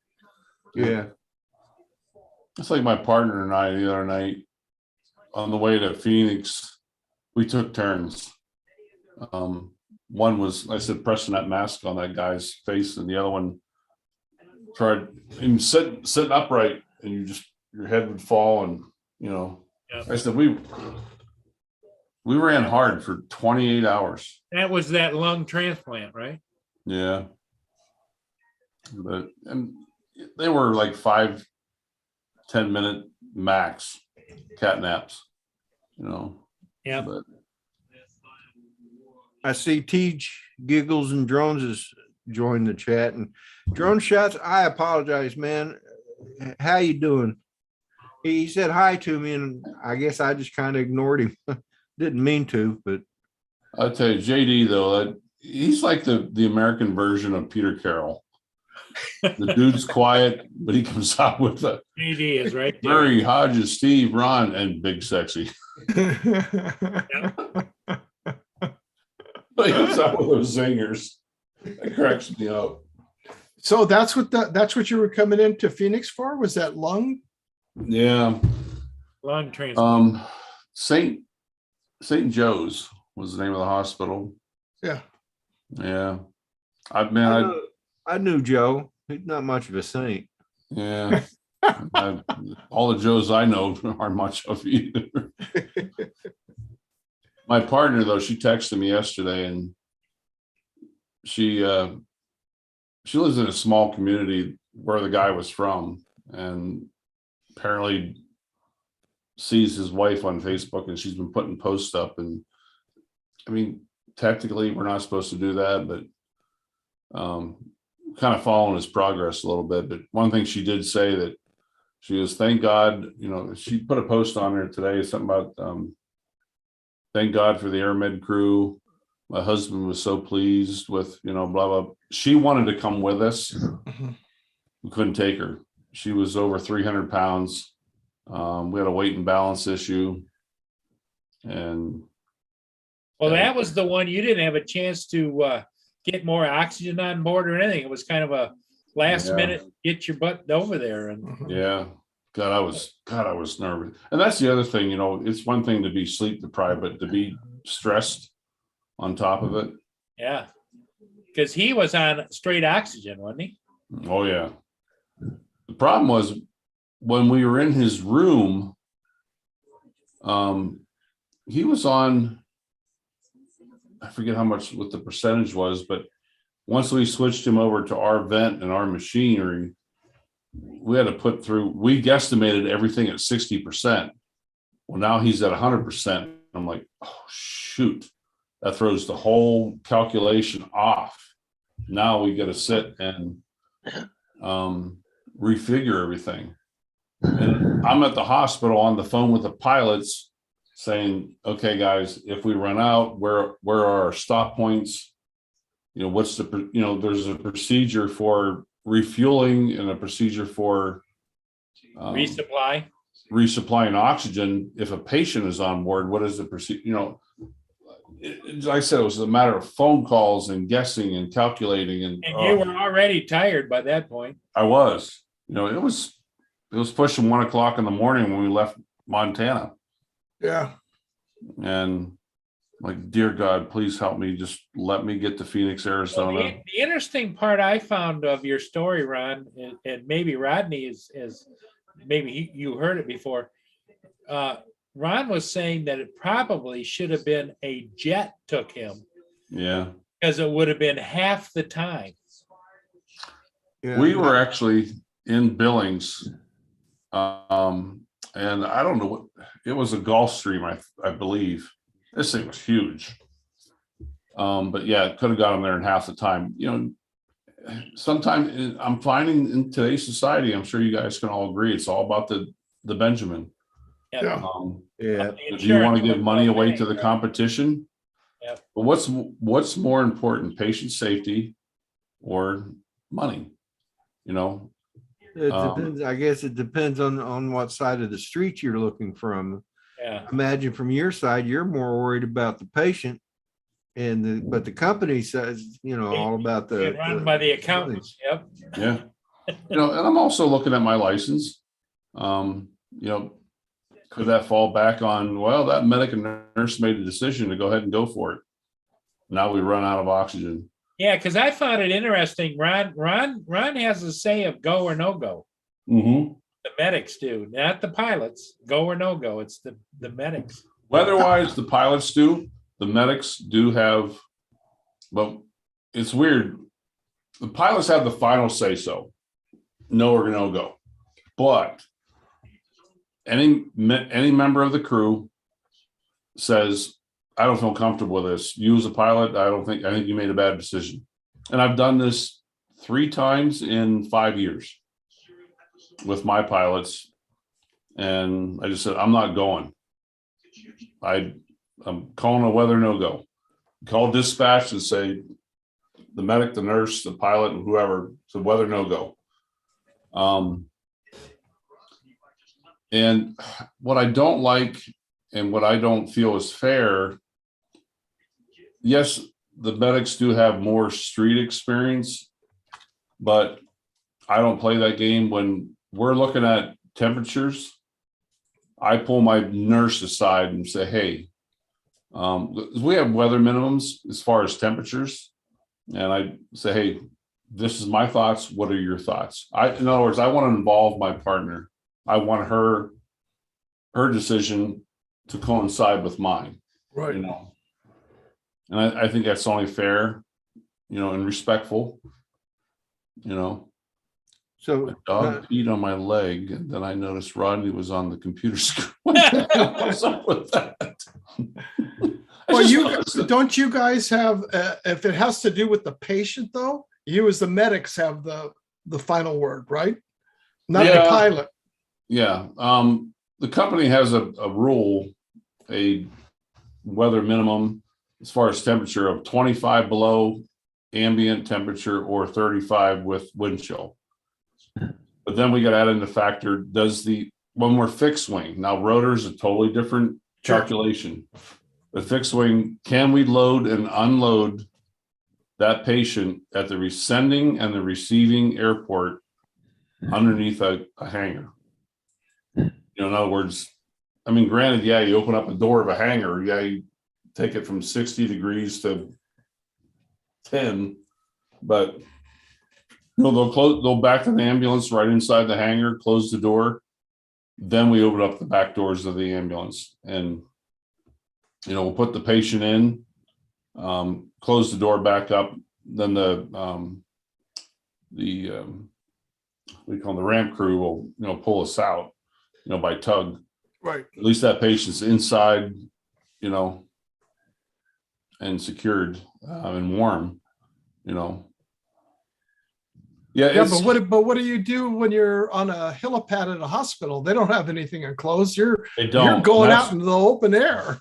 that's where your decision making is different. We also make the decision of, in my 25 plus year career, I have been at accident scenes. They realize, okay, we got to, the big one is entrapment. You got an auto accident with entrapment. Mhm. In other words, it takes a half hour, 45 minutes for that fire department to cut that patient out of the car. And, we look at patient safety, but more on the same token, crew safety. Mhm. They don't provide us with clothing equipment, I think similar to like the folks in Alaska, where, okay, I'm out at an accident scene. I land on an interstate. I'm not going to sit in that helicopter until somebody says, hey, the patient's out of the car. No, I'm out of that helicopter and up to the car looking to see what interventions or medical care do I need to do right now. I've been laying upside down with a patient at 10, 15, 20 below, laying upside down inside of a car while the fire department's cutting them out and holding someone's hand or starting an IV or doing whatever. Mhm. You got to look at, crew safety too. I mean, that's got to come priority. And believe it or not, it's actually our policy. And I think a lot of flight programs, in the event of a crash or a medical emergency, or not medical, some type of emergency where we got to, let the patient, believe it or not, is last priority. Mhm. Get yourselves out. Patient comes last. And I'm not sure I agree with that, but not sure I would do that. I don't know. Hope I never be put in that situation. Yeah. But you never know. So you had made what, one stop on the trip? We didn't have to make any. Oh, you flew nonstop? Yeah. Wow. We had 5 hours of fuel on board. It was a 3 hour, 45-minute one way. Mhm. I assume this was the turboprop, not the helicopter. Yeah, Yeah. it was fixed wing. Yeah. Yeah.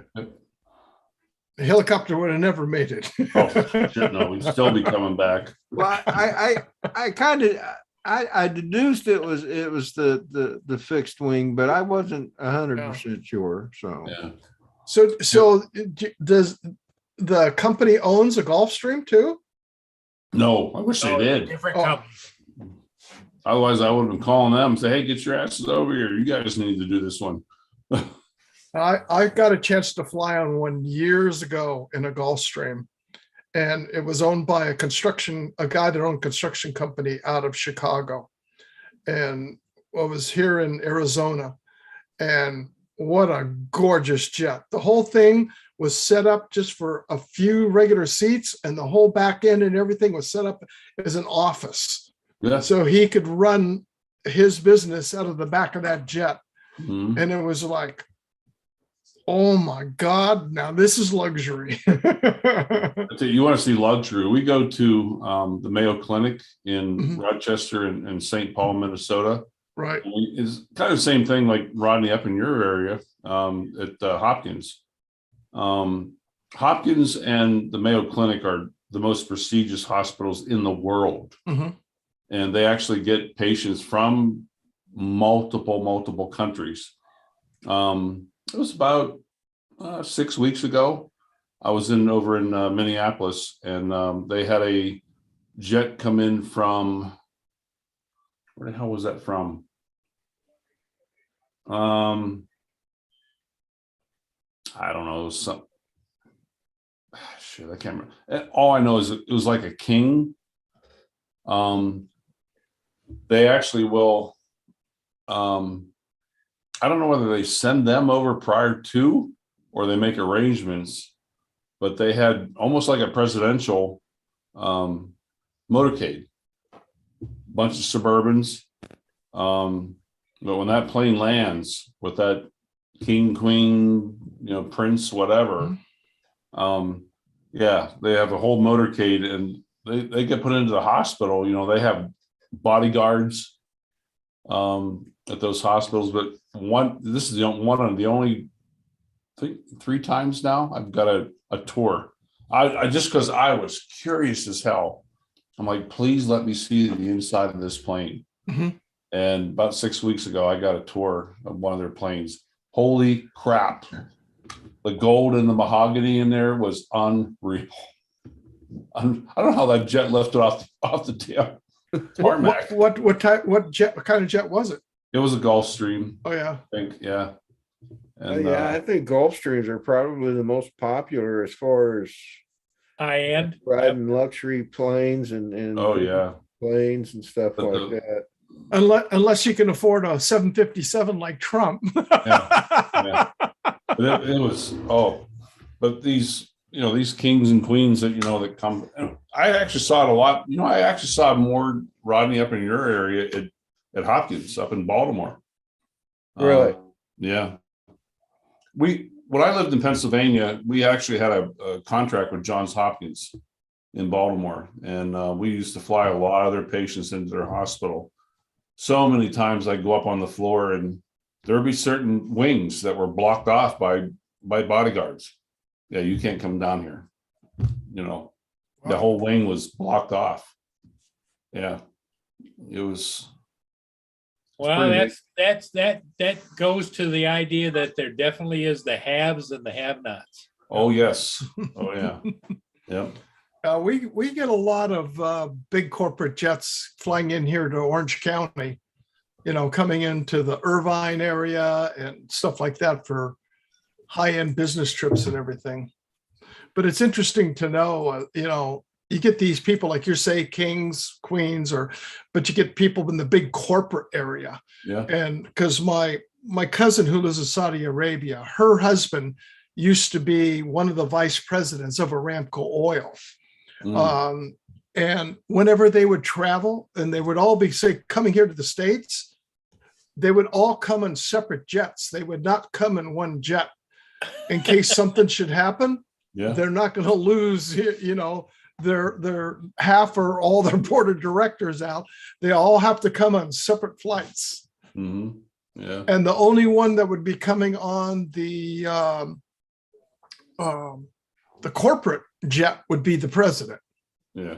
For them.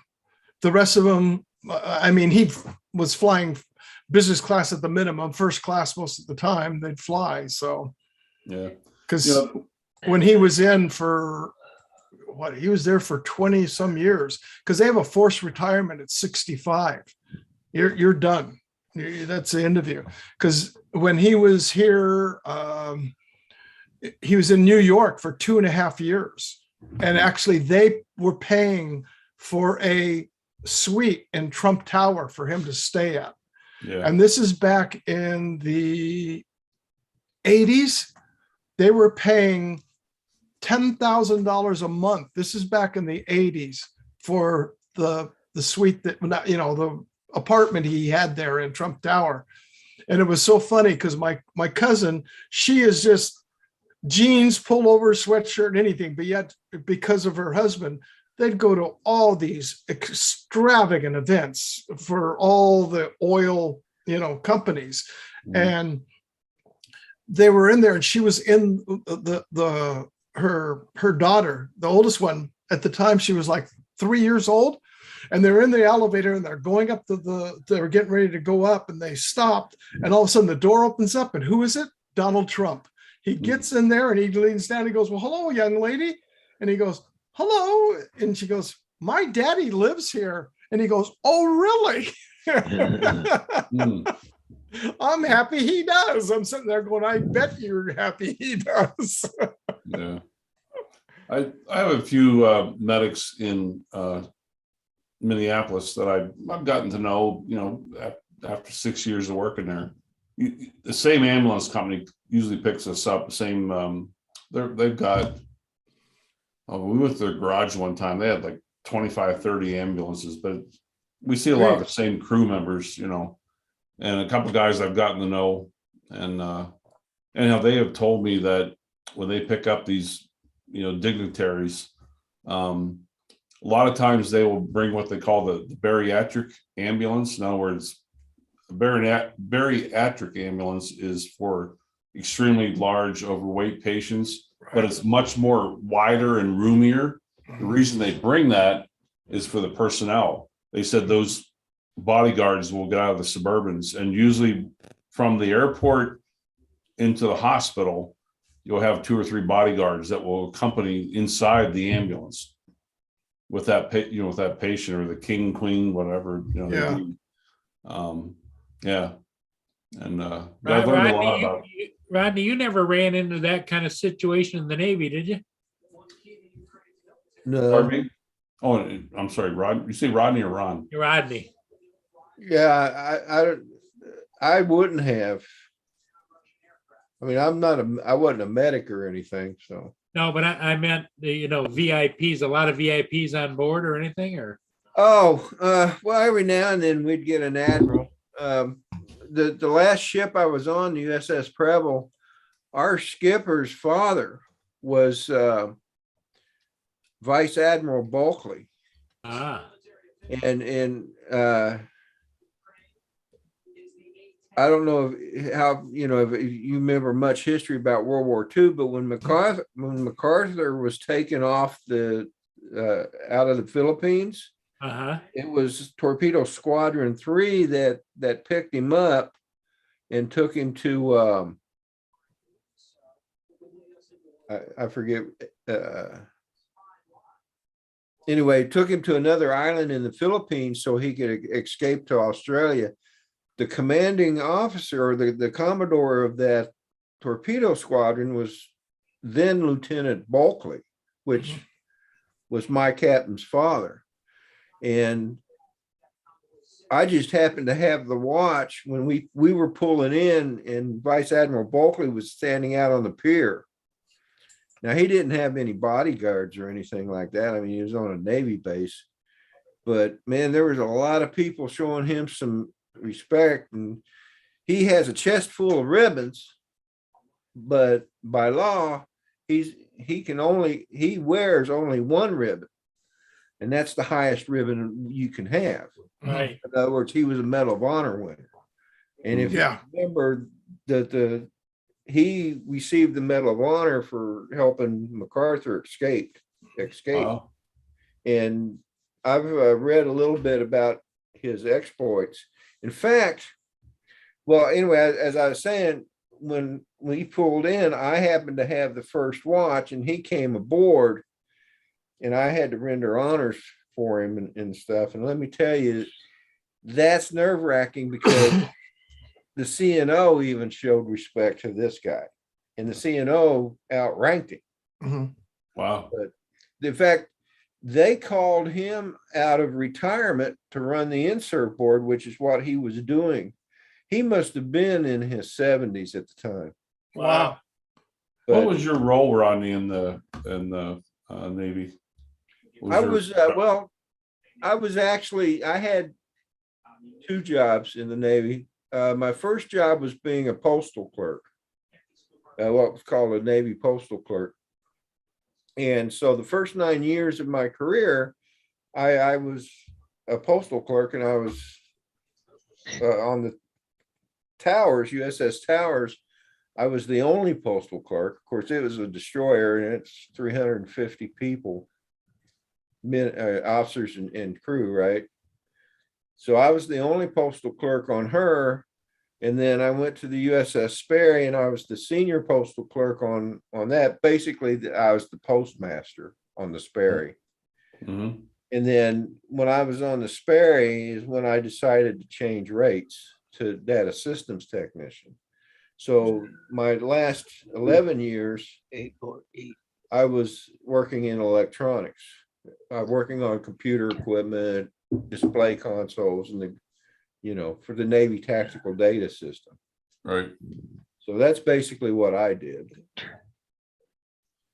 Is Nothing exciting. Is your job What was now? it? What was his highest grade he achieved, Rodney? Who? The guy who pulled MacArthur out. Yeah. Vice Admiral. So obviously, when he was on board, he had security with him, right? No, No. he was on a Navy base. He was on a boatload of Navy guys. Oh, So no, he had his like flag lieutenant and stuff with him, but he didn't have any bodyguards or anything like that. Now, Rodney, maybe- did they call that his entourage? Is that what it was? that's what most people would call it. Yeah. We didn't call it that. Yeah. Rodney, does your job today kind of correspond or relate a little bit of what you retired from? Yeah, it does. In fact, what I'm doing today is I build and basically maintain simulation systems that emulate the interfaces for the Aegis weapon system. And I think most of you know what the Aegis weapons, that's our current destroyers and cruisers. Right. Right. And that system was derived from the system I worked on. Okay. So it's a more modern system than what I worked on. I mean, our NTDS system was pretty awesome considering the age of our equipment. Yeah.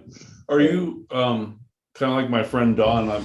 Don, technically, he was in the military, so to speak, 39 years. He retired, but are you kind of similar to him where he retired from the quote military, but he was sucked back in as a civilian, and he's actually kind of doing the same job he was doing, but only in the civilian capacity? Yeah, but that's basically what I'm doing. I work for Future Technologies Incorporated, Okay. and they're contracted with the government to build and maintain these simulation systems. Okay. So in the mornings, Paul, sometimes when I pop in on the chats, I'm usually at work. That's where I'm at, is Yeah. on the base there right. here in Dahlgren. So My brother-in-law does the same thing. He retired out of the Army, and instead of re-enlisting again, he retired out of the Army, and then he was gone only for a week, and he got hired back in, kind of like what Rodney does, working for a subcontractor to do the same job he was doing on the military base. it's surprising how many military people will get out of the Navy, even guys that don't make a career out of the Navy or the military. Mhm. They'll get out of the military, whatever branch of military they belong to, and they'll come back in and with their skills, and they still work basically for the Army or the Navy or the Marines or Air Force. What is the definition, like almost like a contract worker? Mhm. Yeah, we're basically called contractors, and Right. we don't, like, I'm a senior field engineer is what my title is. Mhm. Not that that matters or anything, because I don't engineer anything. Most of the engineering's already done. I just do the building and stuff, but Because like for John, he's a cargo master. That's what he ended up doing later on. He was he was in the Green Beret originally, and then he became like a parachutist going into certain areas, over his period of time. And then when he got out, but what's ironic now, it's like, why wouldn't the cargo master? Because I even asked him, he says, I don't know, maybe because half these kids coming in today have no clue of what it takes to do it, because I'm being hired to do exactly what I'm doing, and I'm actually making more than I was being in the air and being in the Army. yeah, He says, so I'm not going to complain. I get all my benefits out of the Army, and I'm making more money down doing the same thing. well, 'Cause- that's I draw a retirement from, I retired from the Navy, so I draw retirement pay, and I have medical benefits through TRICARE for life now.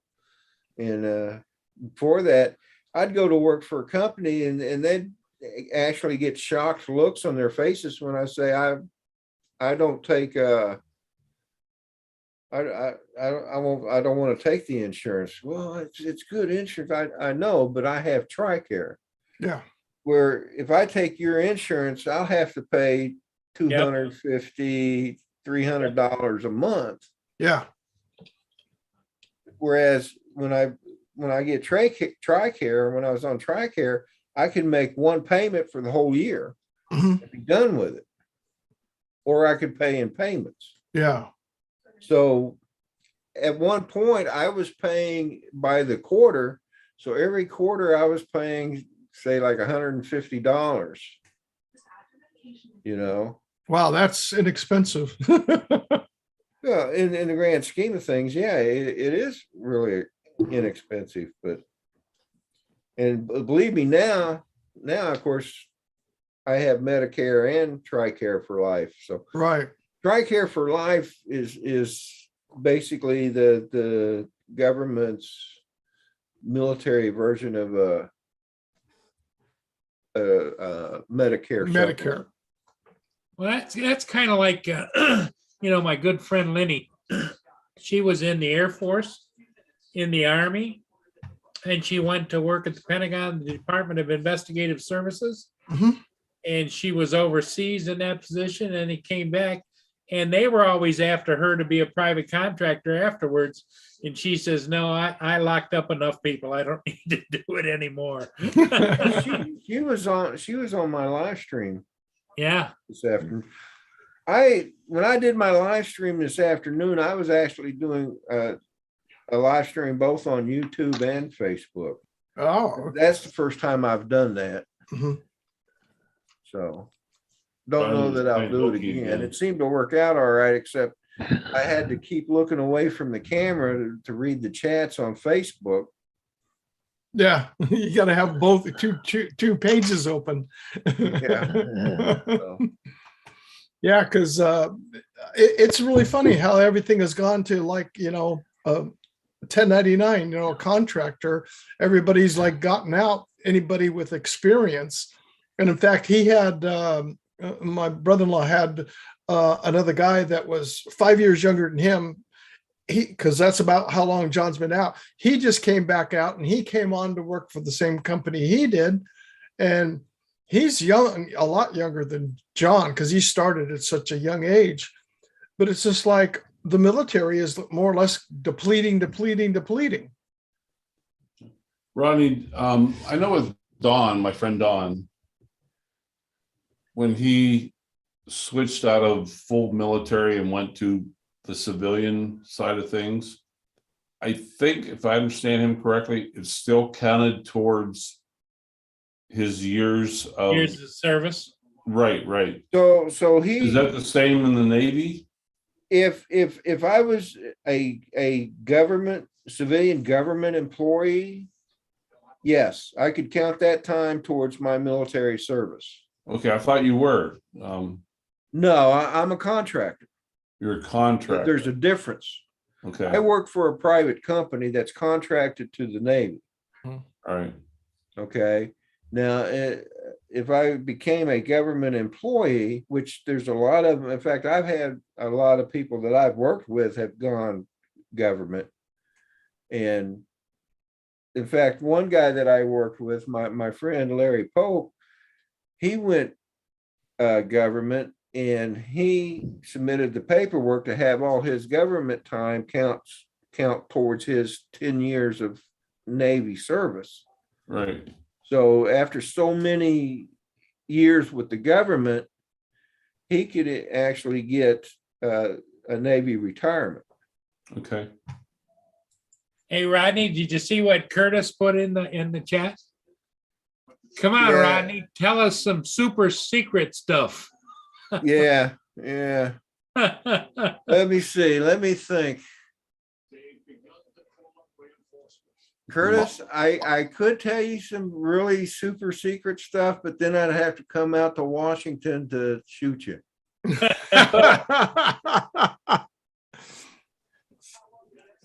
Well, I know for my brother-in-law, he was getting ready for the forwarding team going out.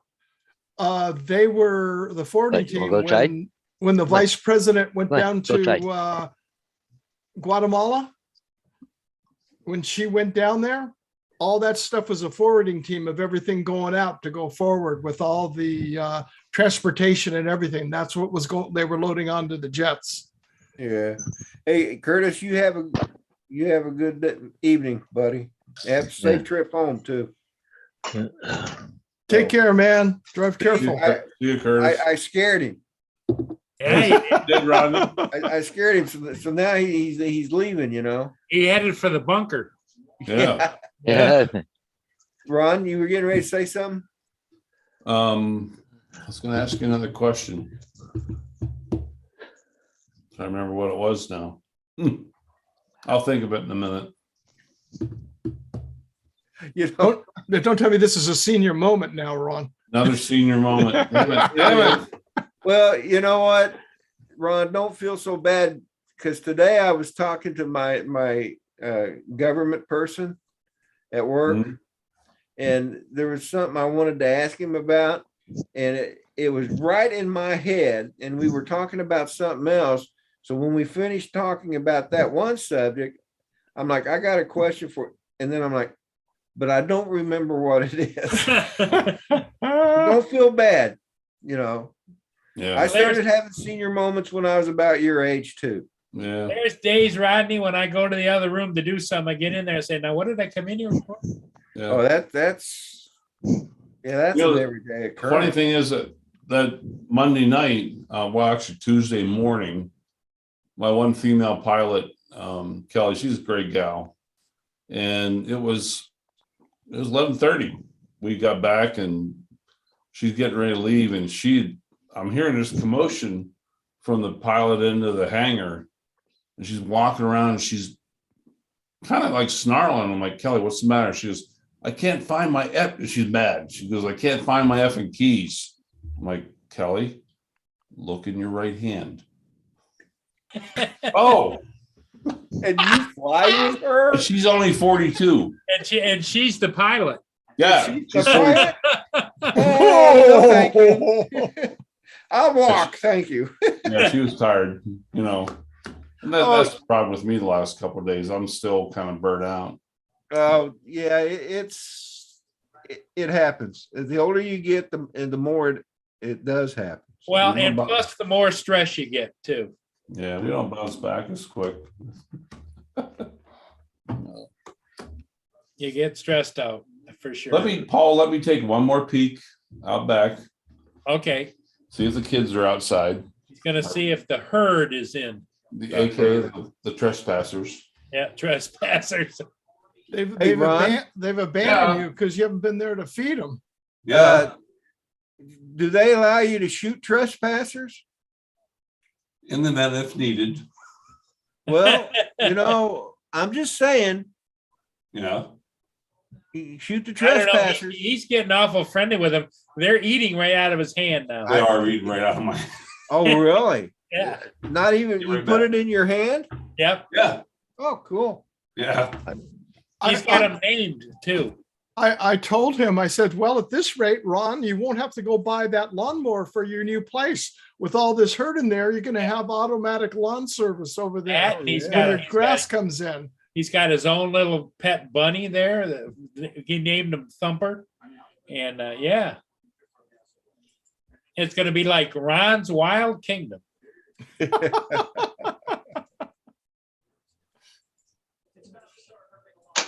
Hey, it's enough. Okay, we'll behave.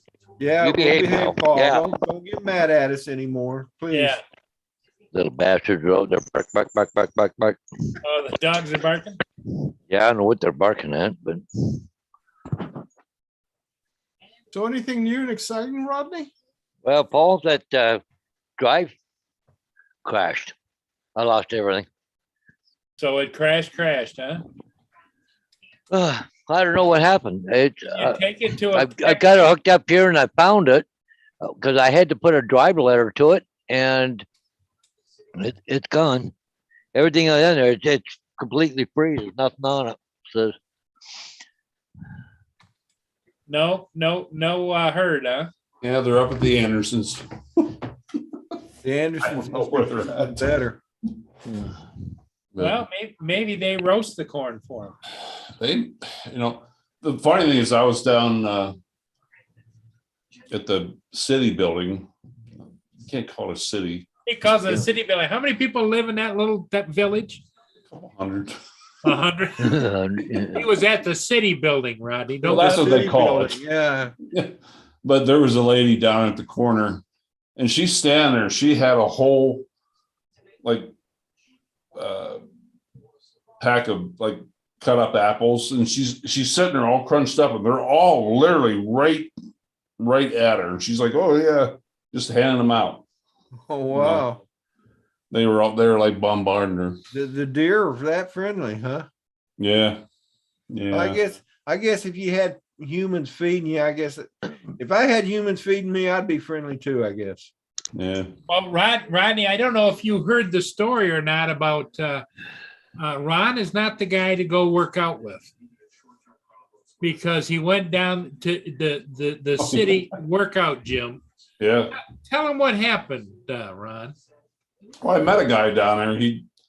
Nice guy. I chatted with him a couple minutes. First time I met him, he goes to leave. It was 18 below, and walks Got outside. shorts on. And yeah, he has shorts on. And just so happens, I mean, it's a room in the old elementary school that they turned into a gym. It's like a Rocky redneck donated equipment, old style, non-modern workout equipment. They charged me $12 a month as the first responder. But anyhow, I had to look out the window, see this dude laying in the parking lot. I'm like, oh shit. So I run out there. Here he had fallen on the ice. I helped him back inside. I got to chatting with him a little bit, and I'm looking at he messed up, he's boogered up his knee. And I was talking with him. He's like, well, I guess I ain't gonna make it to work today. He had to call his wife and I said, what do you do? He goes, I'm a cop here in Moorcroft. I'm like, oh, really? Well, hopefully Ron got a get out of jail free card. Yeah, and from some of the stories you've been telling us, you probably need it. Yeah, He told us another Ron getting a speeding ticket story today. Ron got pulled over this week or yesterday morning. What? Did I tell you that, Paul? Yeah, you hinted at it. Yep. I didn't hear about this. Oh yeah. 2 years ago, at the end of 2 years ago, there's a lady cop in the little community that not a whole lot bigger than where I'm at now. She is she's got beer muscles and an attitude. And everybody said, you get pulled over by her, just bend over and take it like a man. But she's rough. And I saw her coming at me. They have nothing else to do other than speeders. And I saw her coming. I looked down. I'm like, oh shit. It was out of sight, out of mind. I'm doing 65. I'm in a hurry. I got a direction to go. I'm like, oh shit. I pulled over before she even turned her car around. And she came up and she said, and I'm like, oh, it's her. I'm like, I've never dealt with her before. I'm friends with her boss, the chief. I'm like, that's not going to get me anywhere. But anyhow, she comes up and she said, hi, how you doing? Any chance you can give me a really logical reason why you were doing 65 in a 45 today? And I just sat there with this pause. I looked over at her and this just came out of, I grabbed this thing out of thin air. And I said, what time do you get off of work? And she told me, she said, I'm here till 7. I'm like, oh, it's 10 a.m. and it's probably going to take that long for me to find that excuse, So I get pulled over the other day and the cop asked me the same damn exact manner. He asked me the same question. Hi, sir, how you doing? Any chance you can give me a good reason why you're doing 82 and a 65? And I'm sitting there and I'm like, you know what? This worked once before. What the hell? Let me try it again. I looked at him. I said, how about you answer my question first? And he like kind of drew back and like, excuse me. I said, what time do you get off of work? Same thing, shifts are usually around 7 to 7. He told me 7 p.m. I said, well, it's probably going to take me till 7 p.m. until I come up with that answer. So, and he just like, oh, geez, shook his head. I think my hat and my name badge helped out a little bit, but. Were you wearing your work hat? On my way home from work. Yep. But he still wrote you up, didn't he? No, he gave me a warning. All right. Yeah. Yeah, he was a pretty nice guy. He only looked like 14. He was, my God, he was young. That lady cop just gave you a warning too, didn't she? She did. Yeah. She did tell me, she goes, warning today, next time it's going to cost you. I'm like, oh, okay. I got pulled over one time going through Oklahoma. Me and my wife was coming up from Texas, going to Tulsa to visit our parents. And I was going through Okmulgee, Oklahoma, and I was doing 45 and a 35. And this cop gets behind me and turns on his lights. So I pull over and he walks up and he goes, you realize you were speeding, sir? And I said, yeah. I said, I as soon as you turned your lights on, I realized I was speeding. And he goes, but I see you're retired Navy. So I was in the Marine Corps. So I'm going to let you off this time, sir. So just don't speed. And I'm like, okay. That's the only time I've ever gotten off with just a warning. Yeah. Well, it sounds to me like when Steve gets pulled over, they figure out he's from the Air Force and they flip him the bird. Yeah. Those cops in California are ruthless, though. Well, I mean, let's face it, California is mostly Navy and Marine Corps. Yeah. There are some Air Force up in Northern California, up around What do you Travis mean? Air We Force had Base. just inland, we had March Air Force Base in Riverside, Norton, where my home base was, is in San Bernardino, and just up in the hill in Victorville, we had a MAC base, a SAC base, and a tactical base. Notice he used the words had. Huh? Notice he used the Are they words still had. there or are they gone, Steve? We had a base there. We had a base here. Well, now it's called, March Airfield is still there, and they use it when they need to, but they got a museum there. And Norton, my old home base, is San Bernardino International Airport. Wow. And George Air Force Base, the tactical base, is up there, is the graveyard for all these old commercial jets up in there. Wow. You're right. And even the Marine Corps, look at El Toro. They should send some of those jets over That's to all Ukraine. gone. Yeah, well, they closed El Toro, moved the Marines to Miramar, and moved the Navy from Miramar up to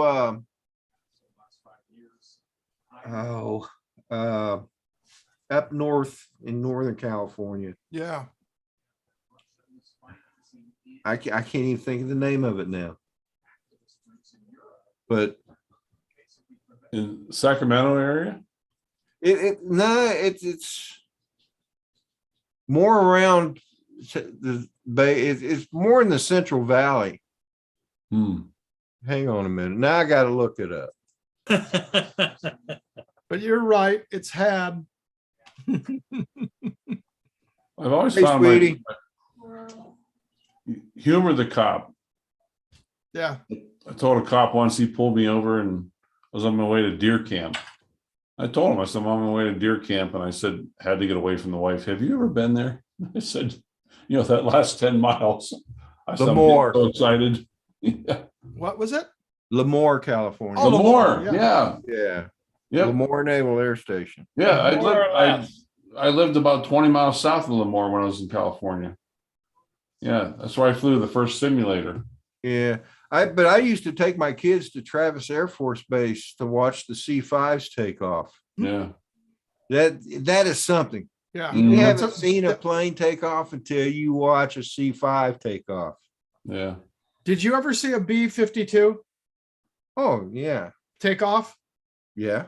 Yeah, that to me was more exciting than the C-5A. Well, because I flew Well, one of those. You're right. A B-52 taking off. B-52 is getting up some speed. It's like going. It's like, are you gonna run off the Yeah. runway? It's like this. Yeah. And then you see the nose come up. And it goes like that for about another mile. It's slow motion. And it goes up, I mean, it just, I looked at my son one day, or he looked at me and he goes, Dad, is it going to fly? Yeah, the first My time son at 10 years old knew that was too slow to be flying. well, they have the JATO assist rockets on them to get them off when Yep. they're loaded, because during the time I was in at March, we had four or five 52s there with nuclear warheads. And we would have to do the morning sick call out to the encampment over there because they were locked down. The whole crew for the B-52s were locked down for 120 days at a time. You Well, were hey locked guys, in. I'm going to have to drop out. Okay, Rodney.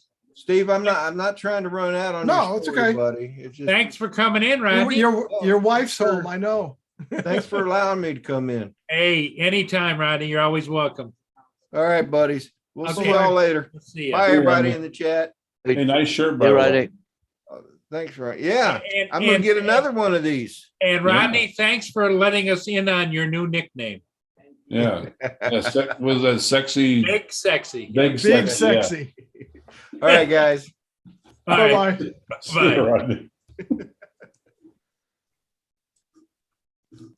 Yeah, Gotta but love they'd it. have those JATO assists on them when they had a heavy load, with the nukes on them. Yeah, my neighbor across the street, he was Air Force for years and years, and he's retired. He's a little older than I am, but he used to be in charge of the ground crew for the SR-71 Blackbirds, Oh, yeah. and he that's his hot button. Now that's one leaky aircraft. Yep. That's You what ever he- seen that? Oh, The pictures of yeah. that thing when they fuel them up? Fuel them up, and they're leaking like hell, and then It's dripping now from the thing. tightens right up. Yep. Yeah, the C-5As, like what Rodney was saying, the first time I ever saw one is I was after I'd finished my basic training, I went to Shepherd Air Force Base in Texas. And we're marching across from our dorm rooms to go to the medical school facilities. And we can see the aircraft out there, and you're looking, the cowling on the jet engine open. Yeah. And I see this guy standing in there, right? And I'm going, boy, that guy must be pretty short. So we finally get out of formation and we get into class, and our instructor, we start out to him, and we were talking about the aircraft. He says, well, that's what you guys will be flying on, one of those jets over there. And I'm going, wow, I saw the guy standing in there, and he looked awful small, and he goes, "No, that's a friend of mine. He's a mechanic. He's 6'1", and he was just above the halfway point. He goes, "The cowl opening of that is 9 foot tall." So when you're looking at a person standing there going, "Oh, it must be just a little midget," thinking about a regular aircraft, you're used to seeing all the time. Big turbines, yeah. But they've got those Rolls Royce engines and they put out that perfect pitch. You know it. There's no doubt in your mind it's a Rolls Royce engine when those things take off. It's not like on Trump's plane, he has the Rolls Royce engines. Yeah. Yeah. Paul Hodges, how you making out with that hard drive, buddy?